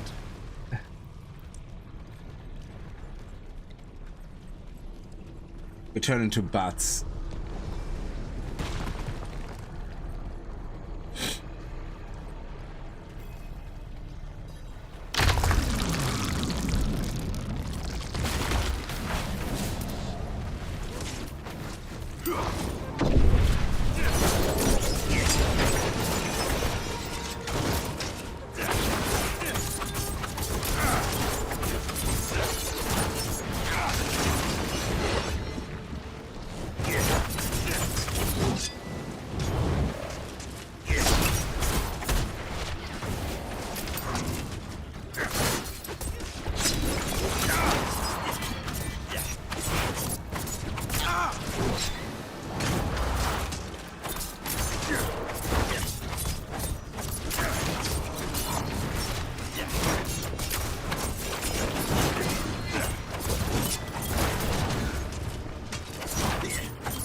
Okay, that wasn't too bad on the easier difficulty.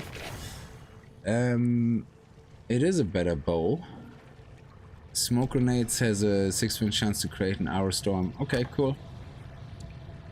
And we still have the pants that activate as well. Yeah, I want to change those boots back. Where's my strongest boots here? Evade grants 75 movement speed for 1.5 seconds. Yeah.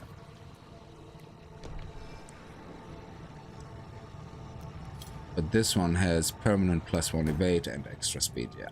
Okay. Okay. Extra damage, maximum life dexterity, damage over time, extra damage. Dexterity or damage? I mean, what is more important? Is there skill damage? Yeah, skill damage. Some more dexterity is better, I guess.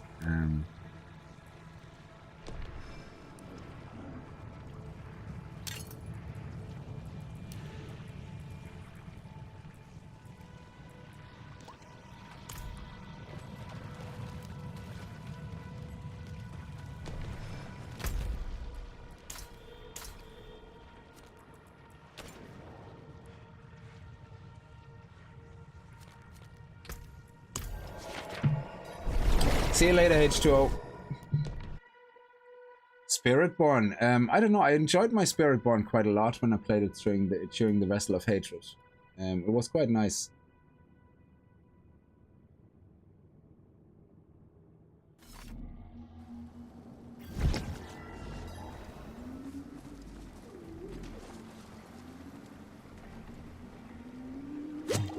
Oh, cool. Let me get rid of all the stuff in my inventory. That's my stash.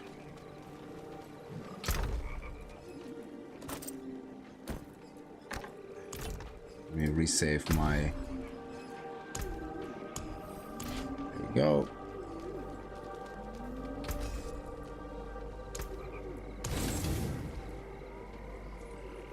This is no longer in my loadout. Why is that marked?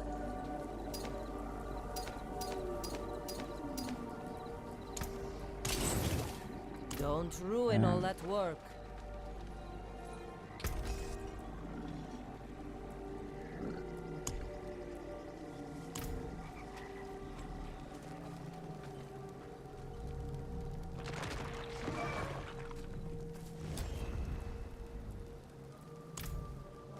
There she is. Here's the head. Saved her from the rot. Thank you, Wanderer. Well done indeed. Now to learn the tree's old name from our dear Belith. Then prepare for the cleansing ritual. You're having a hard time not doing Path of Exile. Yeah, same here. Us asking a question of one of its heads? The tree has larger concerns. Speaking of those Wanderers, keep it's kind of fun. Whispers. If they led to Belith's head, they will lead you to more. Like, I like the extra skills it does, and let me see. Let me just get my points into here. When ultimate maximum life. No. Here, this one. Like that. I do like the extra skills we have here. That we got them. Twilight Warding Barrier. Oh, the cooldown gets shorter. Okay, this one here is more damage, launches, a wave of woe. Okay, let me upgrade the frog. I'm definitely not gonna replace the frog, but is there another skill I can use? Let me see, Aura of Misfortune. No, we already saw that. Abysmal Resonance increases its size. After spending 250 primary resources, you explode, dealing 224 shadow damage and getting, oh nice, a stack of Abysmal Resonance. Each stack of Abysmal Resonance increases its size by 200 and damage by, okay, that sounds like it's gonna hurt, which is great. I take it, and I upgrade it immediately. So, that is absolutely fantastical. So, ooh, let me see. Oh, okay. 289. Yep. Okay, good.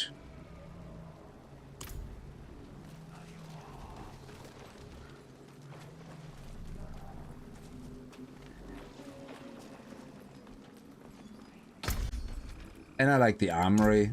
I'm messing around with it now. I don't really have to save anything, but it's very nice to have the ability to have different loadouts, basically. There's that. Let me see if we unlocked another level here. 4. Poison rods. Receiving your seasonal side quest currently in progress. This rod is automatically claimed when reached. Oh, okay, so we do more side quests. It automatically unlocks here. Okay, 2, 3 out of 9. 4 out of 9, 5. Box of materials. Ooh.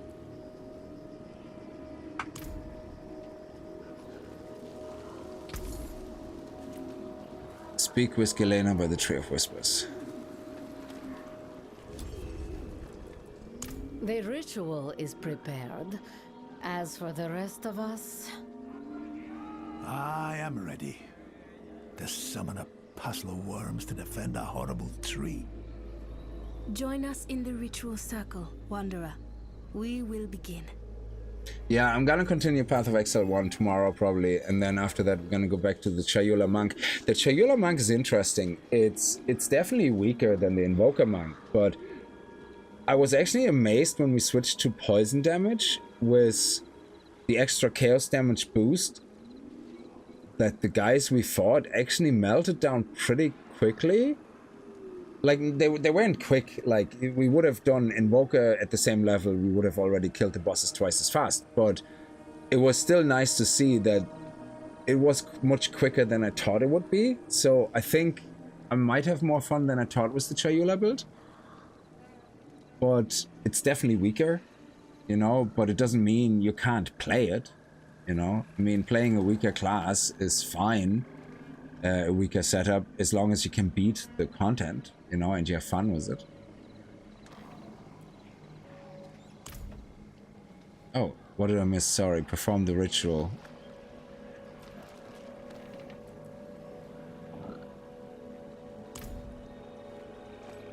What did I, oh, I didn't listen to her. Oh, okay. Here we go.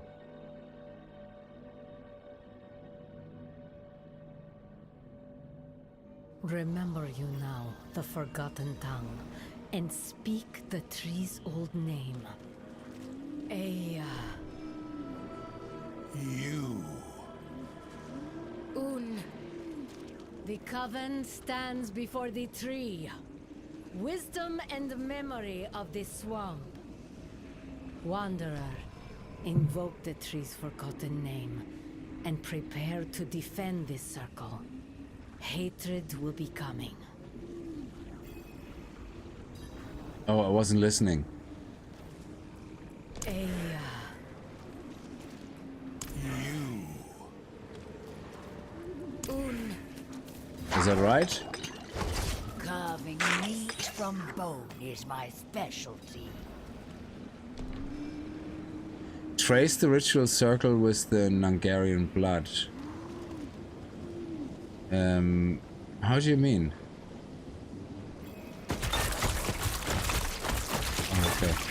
Spawn Oh, okay. of the serpent, children in the reeds, arise to purge the roots. It rises. Do not let them enter the circle! Damn it, Wanderer! Kill them!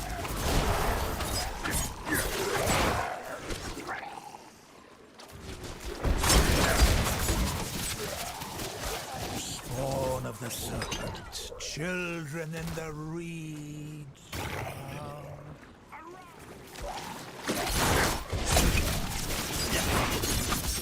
Spawn of the serpent, children in the reeds, arise to purge the roots.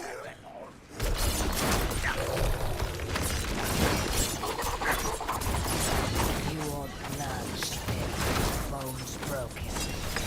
Ariana's your girl.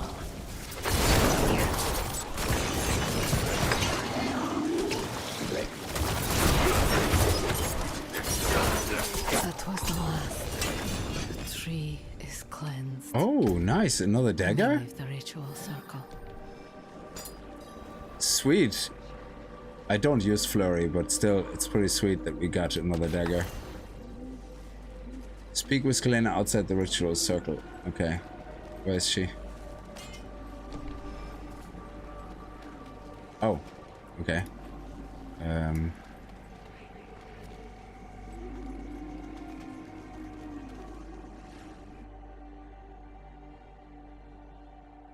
They said something about an assassin tree full of hatred. Yeah, that's the thing with Diablo. I never really cared too much about the lore. I kind of, it's like playing in an arcade game. Yeah, like of Mortal Kombat. Sure, I care about all the skills and all that, but I don't really care about the bio and history and about the overarching lore. I just don't. I just want to go pow pow. And with Diablo, I find it's kind of the same. It's a pity because the voice acting is good, the writing is not too bad, but I just don't get invested. Meanwhile, in Path of Exile, no matter how many times I play the campaign, I still feel like I want to listen to it and I'm invested, even though I skip most of it, but the second or third time, you know, whatever. But it's strange. It's maybe because in Path of Exile, it still takes you 7 hours to play with the second character through a campaign, even with good uniques, leveling gear that you have to get really fast through the campaign. It still takes you about 7 hours to get through the campaign. And I think that's great because But here everything's just like soup, and Now we may breathe a little easier. it kind of overshadows the story. With hatred purged from the tree, we can assure the head's safe return. Returned, yes. But they must be cleansed of the rot before they rejoin the branches. We cannot let the tree become tainted. Wise notion. Oh, I reckon that means we've another cleansing ritual to look forward to. As for you, Wanderer, best keep following them whispers. If you find more heads, we'll add them to the pile.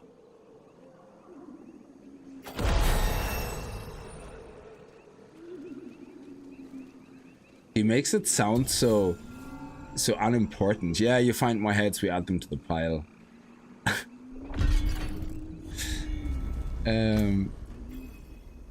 I just keep putting points into this. I love this one. I think our mercenary leveled up. Yes. So let's see. You gain 1 attack speed for 5 seconds whenever damages an enemy up to 10%. Oh, yes. Ah, vulnerability. Yes, give me vulnerability. I love it. Vulnerability is great. Did you level up? No.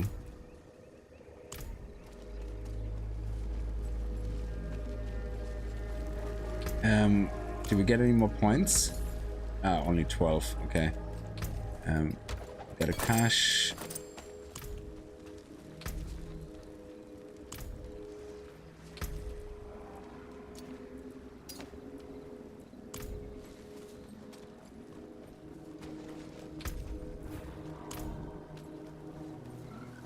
How can I help?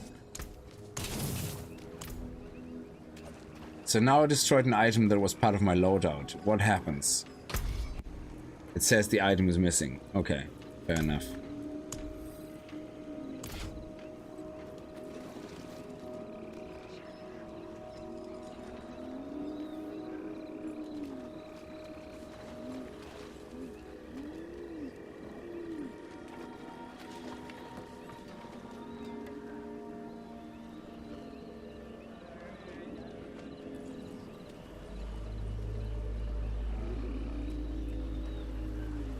So is Shadow Impute really? Shadow Impute damage just makes enemies vulnerable for 3 seconds. What's the alternative again? Poison Impute. Let's try that. Okay. Let me get rid of that. Get this.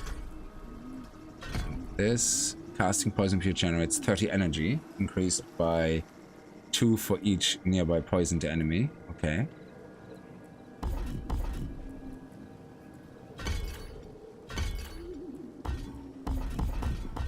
And here we go with poison. Have up to 30% chance to reduce the cooldown of Poison Impute by 2 seconds. Critical strikes with Poison Impute. Okay, we don't do really critical strikes yet. And then here we have dealing poison damage increases your attack speed and lucky hit chance. Okay. Oh, yes. Nice. Oh, that's sweet. So... Oh, hang on. What is that? Poison enemies deal less damage as well. Oh, that's awesome. So... Your next 2 impute skills deal poison damage in play. So if I do dash into a group now, everybody gets poisoned, I guess. That's something I have to try out. Oh. I guess now we just go into these green areas and that's it. Trying to kill the bosses and find the heads. Recover the head or slay Husk. Okay.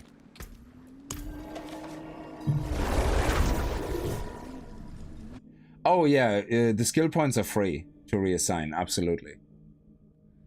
So you don't have to pay coin or anything.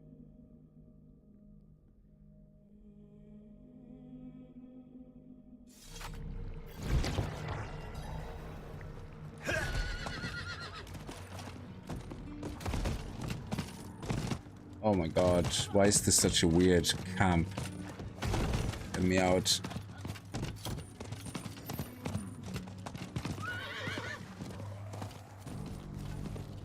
Now there's a choice cut.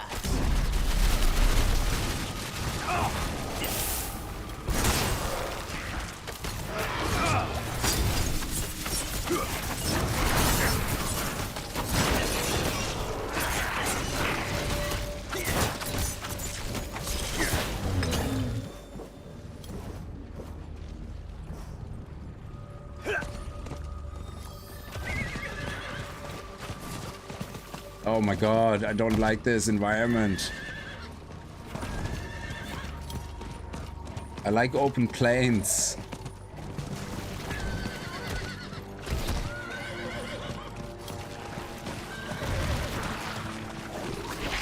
There we go.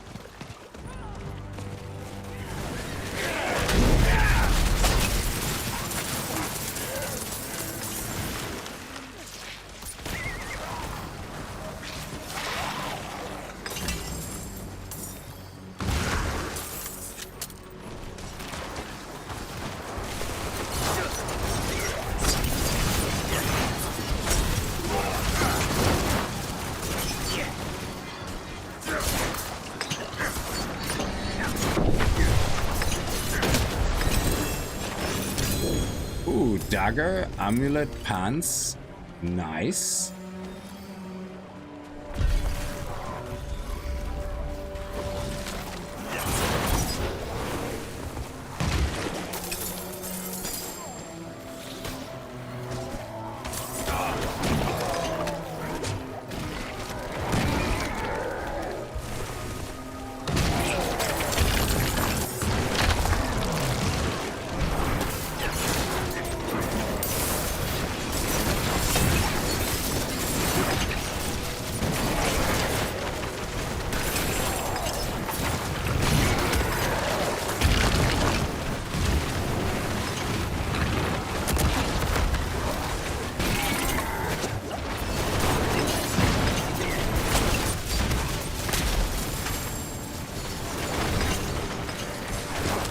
Oh, nice. Let's keep opening them. Ooh, we get some boots and some pants. Genie, Mac. Sacred Prism. Boots.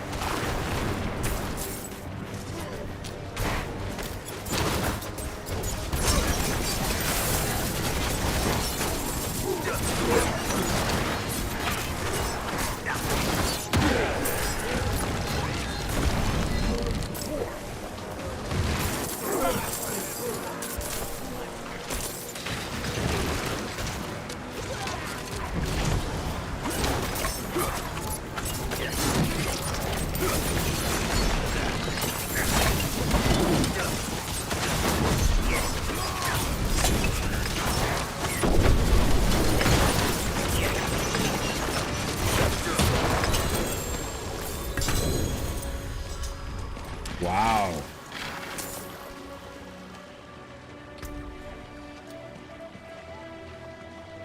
While below 46% life, evade, freeze, close enemies. Nice. Oh, more? More?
Okay.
Okay, so sure, let's put that one on.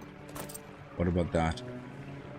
When there is at least 5 close enemies, stun them for 3 seconds. Well, it's an upgrade as well to our... Well, we lose some armor, but life per second, okay. I don't play with swords. We have another dagger here for 320. Barrage arrows now pierce through. I don't use barrage arrows, but it's a better dagger, I guess.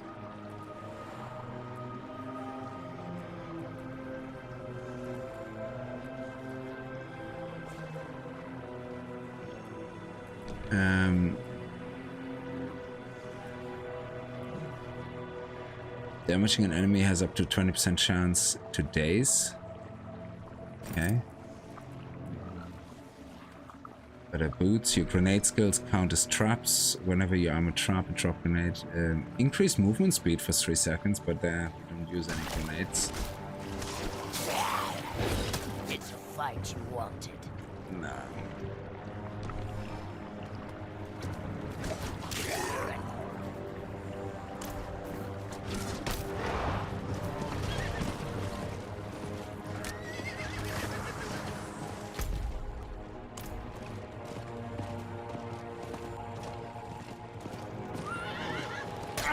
Oh wow, why is there some random legendaries lying around? That'll come up like any other. I'm not gonna say no to it. Ooh, nice. Amulet, ring, give it, give it. Okay.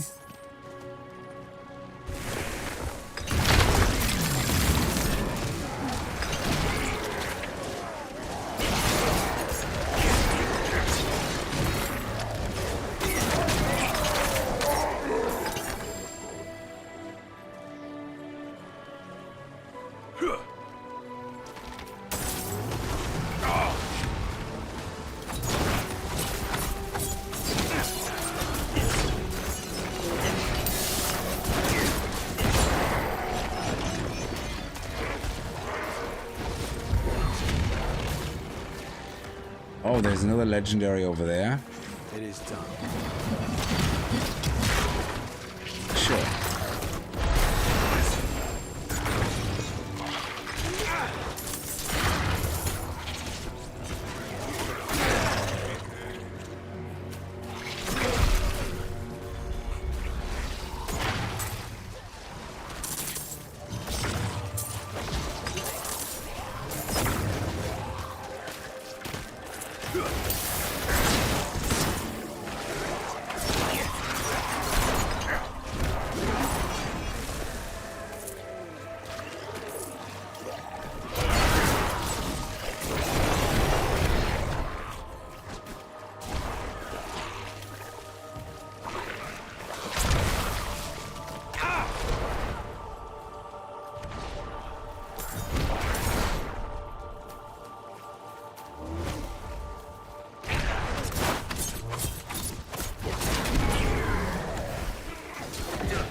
Going to hang out with the kids for a bit. Have a good stream. Thank you, Slow. Enjoy your time with the kids. I have to go to bed now. It's just very hard to stop.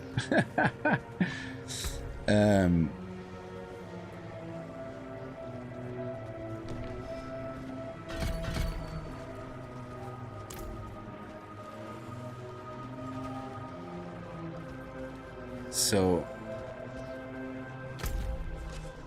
let me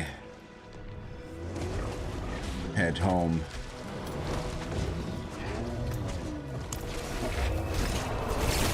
Ah, crap.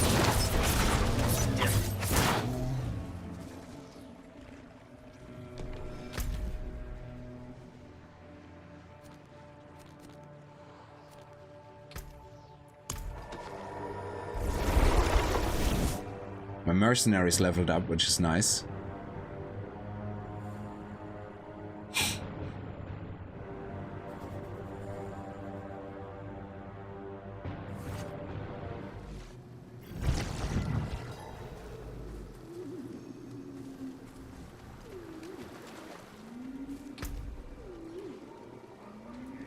Nearly.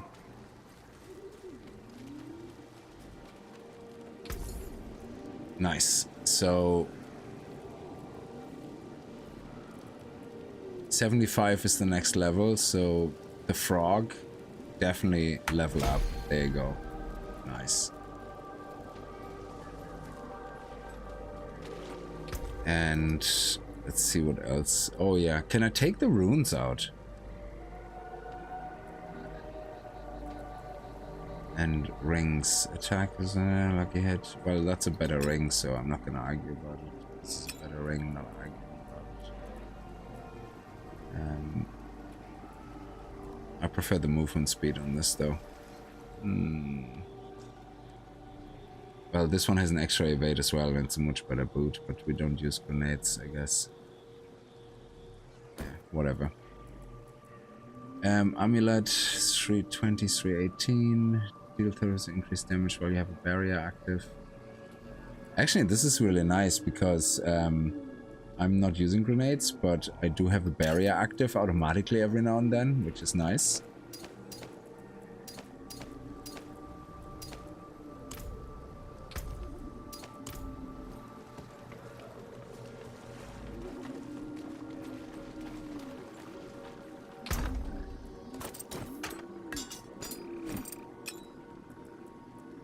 What do I do with that? How do I take these out?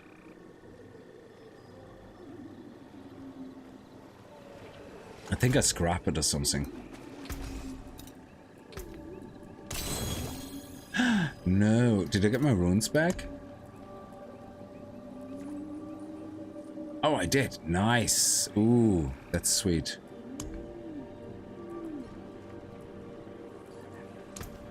You can still use these.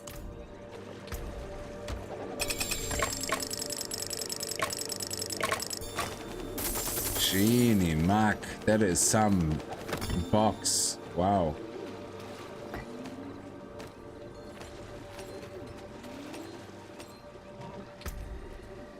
An Elder Druid Totem. Oh, it's a cosmetic trophy. Nice.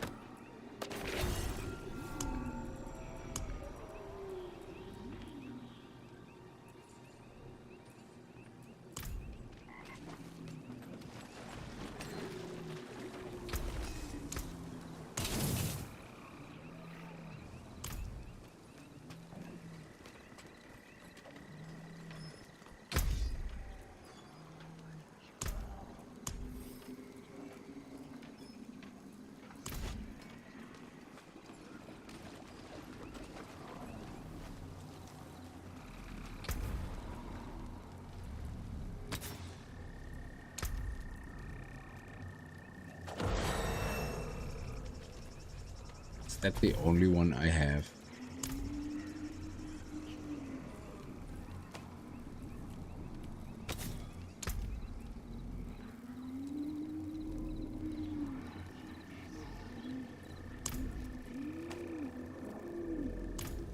Don't dally. Good business and fortune to you.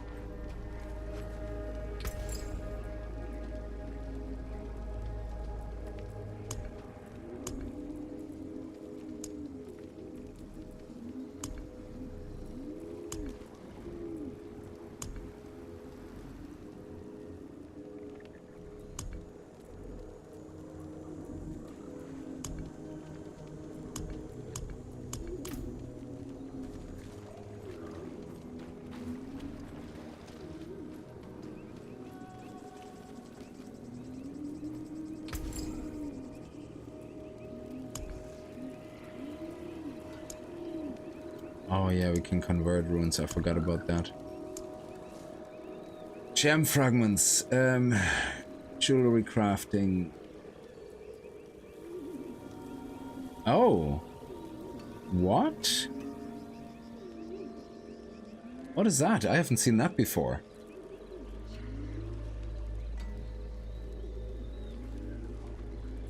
So how's that different? So here we can craft a skull. What is that?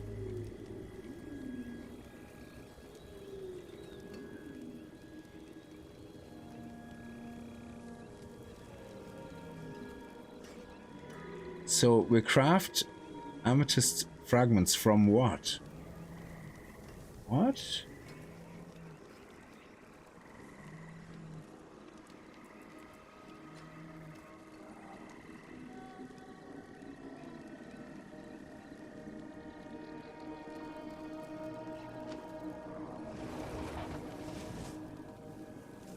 I don't get this. What?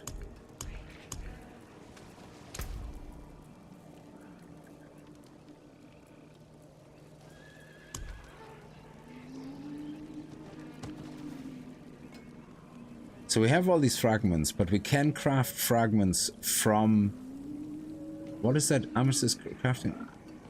Shards of amethyst. Shards of amethyst.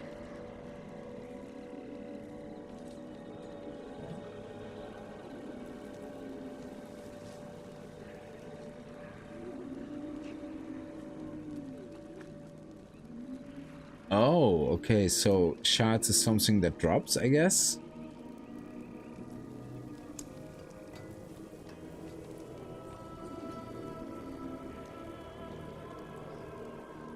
Yeah, I haven't seen that before.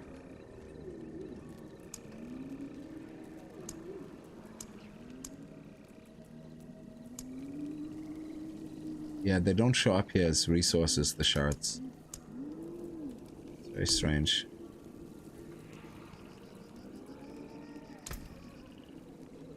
Okay, so... Oh, no, it uses fragments to craft... Oh, okay, so... It uses 100 of these to craft...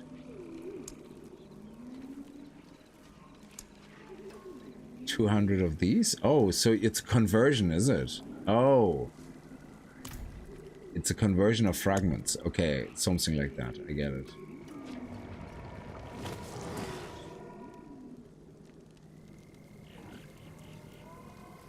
Yeah, they usually is, but when you destroy the item, it automatically gives back the gems and stuff like that, and the runes. Maybe unsocket it also takes out runes. Yeah, gems or runes. Yeah, I didn't need to destroy the pants, but I didn't need them anymore. Okay, so what gems do we need for our? Let's see. Skulls obviously is very good for jewelry because we get armor. Topaz is good for nothing. Sapphire. Vulnerability damage, that could be good if because we do vulnerability damage. Dexterity though, critical strike damage on weapon, diamond on weapon is ultimate damage, 7 to all stats, resistance to all is good on jewelry. So we get 2% resistance. So if I craft 2 of those, get some extra resistance. And damage over time, barrier generation. We do damage over time with poison, I guess. But we also do vulnerability damage. 20%.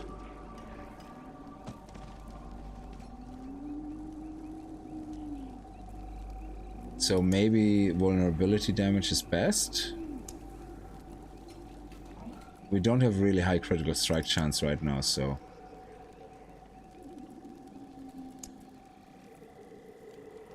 So either damage over time, which I don't think so.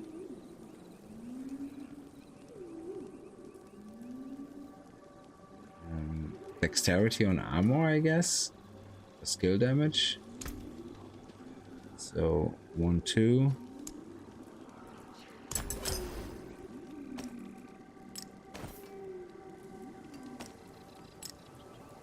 And then on weapons,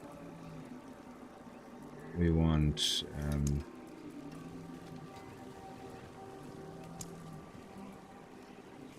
well, basic damage, can't go wrong with that, but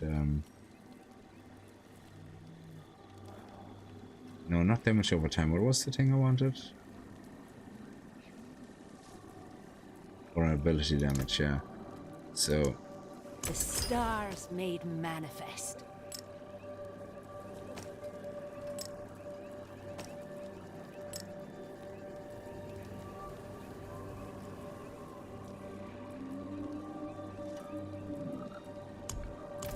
Beware the envious, my friend. I wonder when we unlock this. And then we have this level up.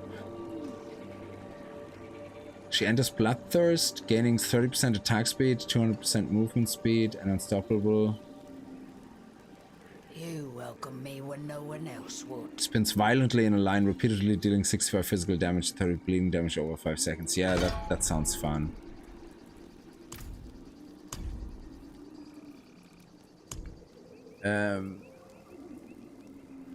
One skill point, one skill point, one skill point, okay. Yeah. Except that we can't assign the skill points for him because he's not our primary. Okay. But that's okay.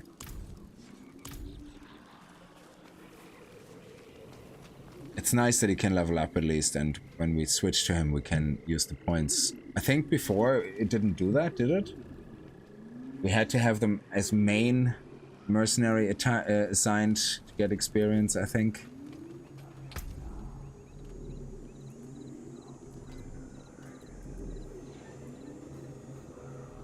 We look so random.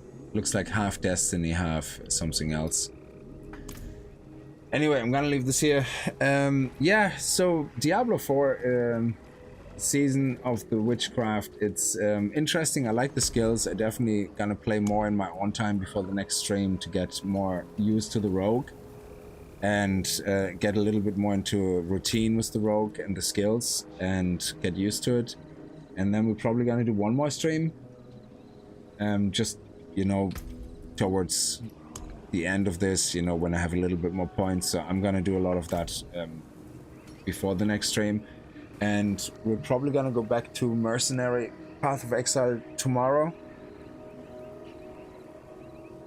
Or the next stream in general.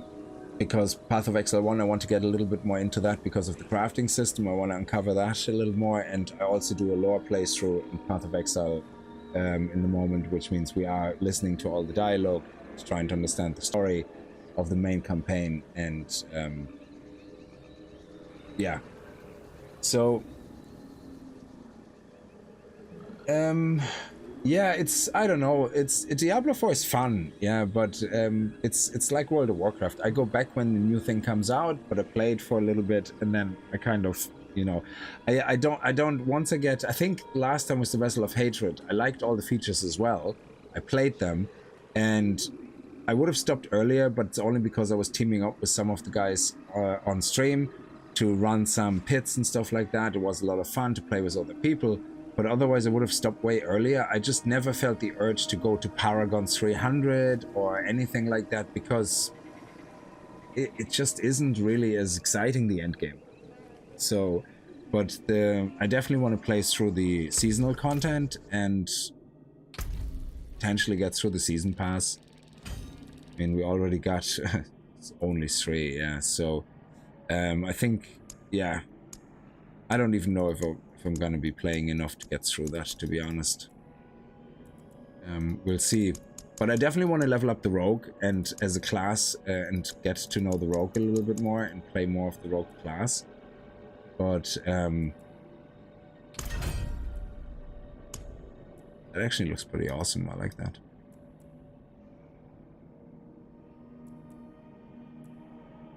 But yeah, we'll see. So oh yeah, there's Paragon levels too. I think the highest I got was Paragon 200 or what was it, 200 and something with the Vessel of Hatred season. because I played the Spiritborn class, which was absolutely fantastic. I loved it, blasting through everything. But like getting higher, like 202, that's the highest I got. But getting to Paragon 202, getting higher Paragons, I don't know, I just never felt there was much of an incentive to get higher. I don't know. Meanwhile, with Path of Exile, you have the pinnacle bosses, you know, you have the individual passive trees for each of the different type of events, and I think that depth is kind of just missing, because meanwhile here the in-depth part in Diablo 4 is the Paragon tree, and you can level up your the things you slot into your Paragon tree. The skill gems, whatever they're called, I forgot. It's been so long that I played it.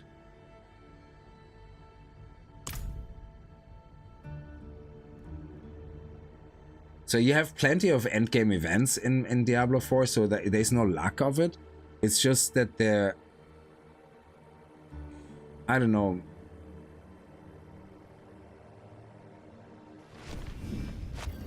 there's like in Path of Exile, all the different type of events are all their own thing as well, but you still have expeditions happening on the maps that you could have a breach. So even though the breach and the expeditions have their own passive tree, you're continuously playing with everything in a way.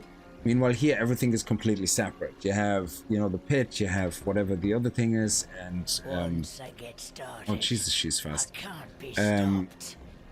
So the Paragon board here is these things what I was talking about. The cliffs, that's what I was thinking about. So the cliffs, you can upgrade them and become stronger, and that is a lot of fun, but it's kind of disconnected in a lot of ways, that you just do it from experience. So you can do everything you want to get experience, to get the Paragon levels. Meanwhile, in Path of Exile, it's more focused, where you have certain events that give you certain items for those events that let you then upgrade the passive trees for those events. But yet, it's kind of all coming together when you do the mapping. And I think Diablo 4 could benefit from something like that, rather than having all the individual events completely separated. So I don't know. It's you know, it is its own game, and it's great. It's a lot of fun, absolutely. But I think it still is a bit lacking in the end game department. So, oh, you got your first T15 Waystone. That's very good. I only got T13 dropped the other day. So, anyway, yeah, I'm gonna leave this here. Definitely gonna play more on my own time, so that next time I don't come on as much of a noob in the rogue department. But I see you guys then next time. Until then, stay safe and have a good night. Bye bye.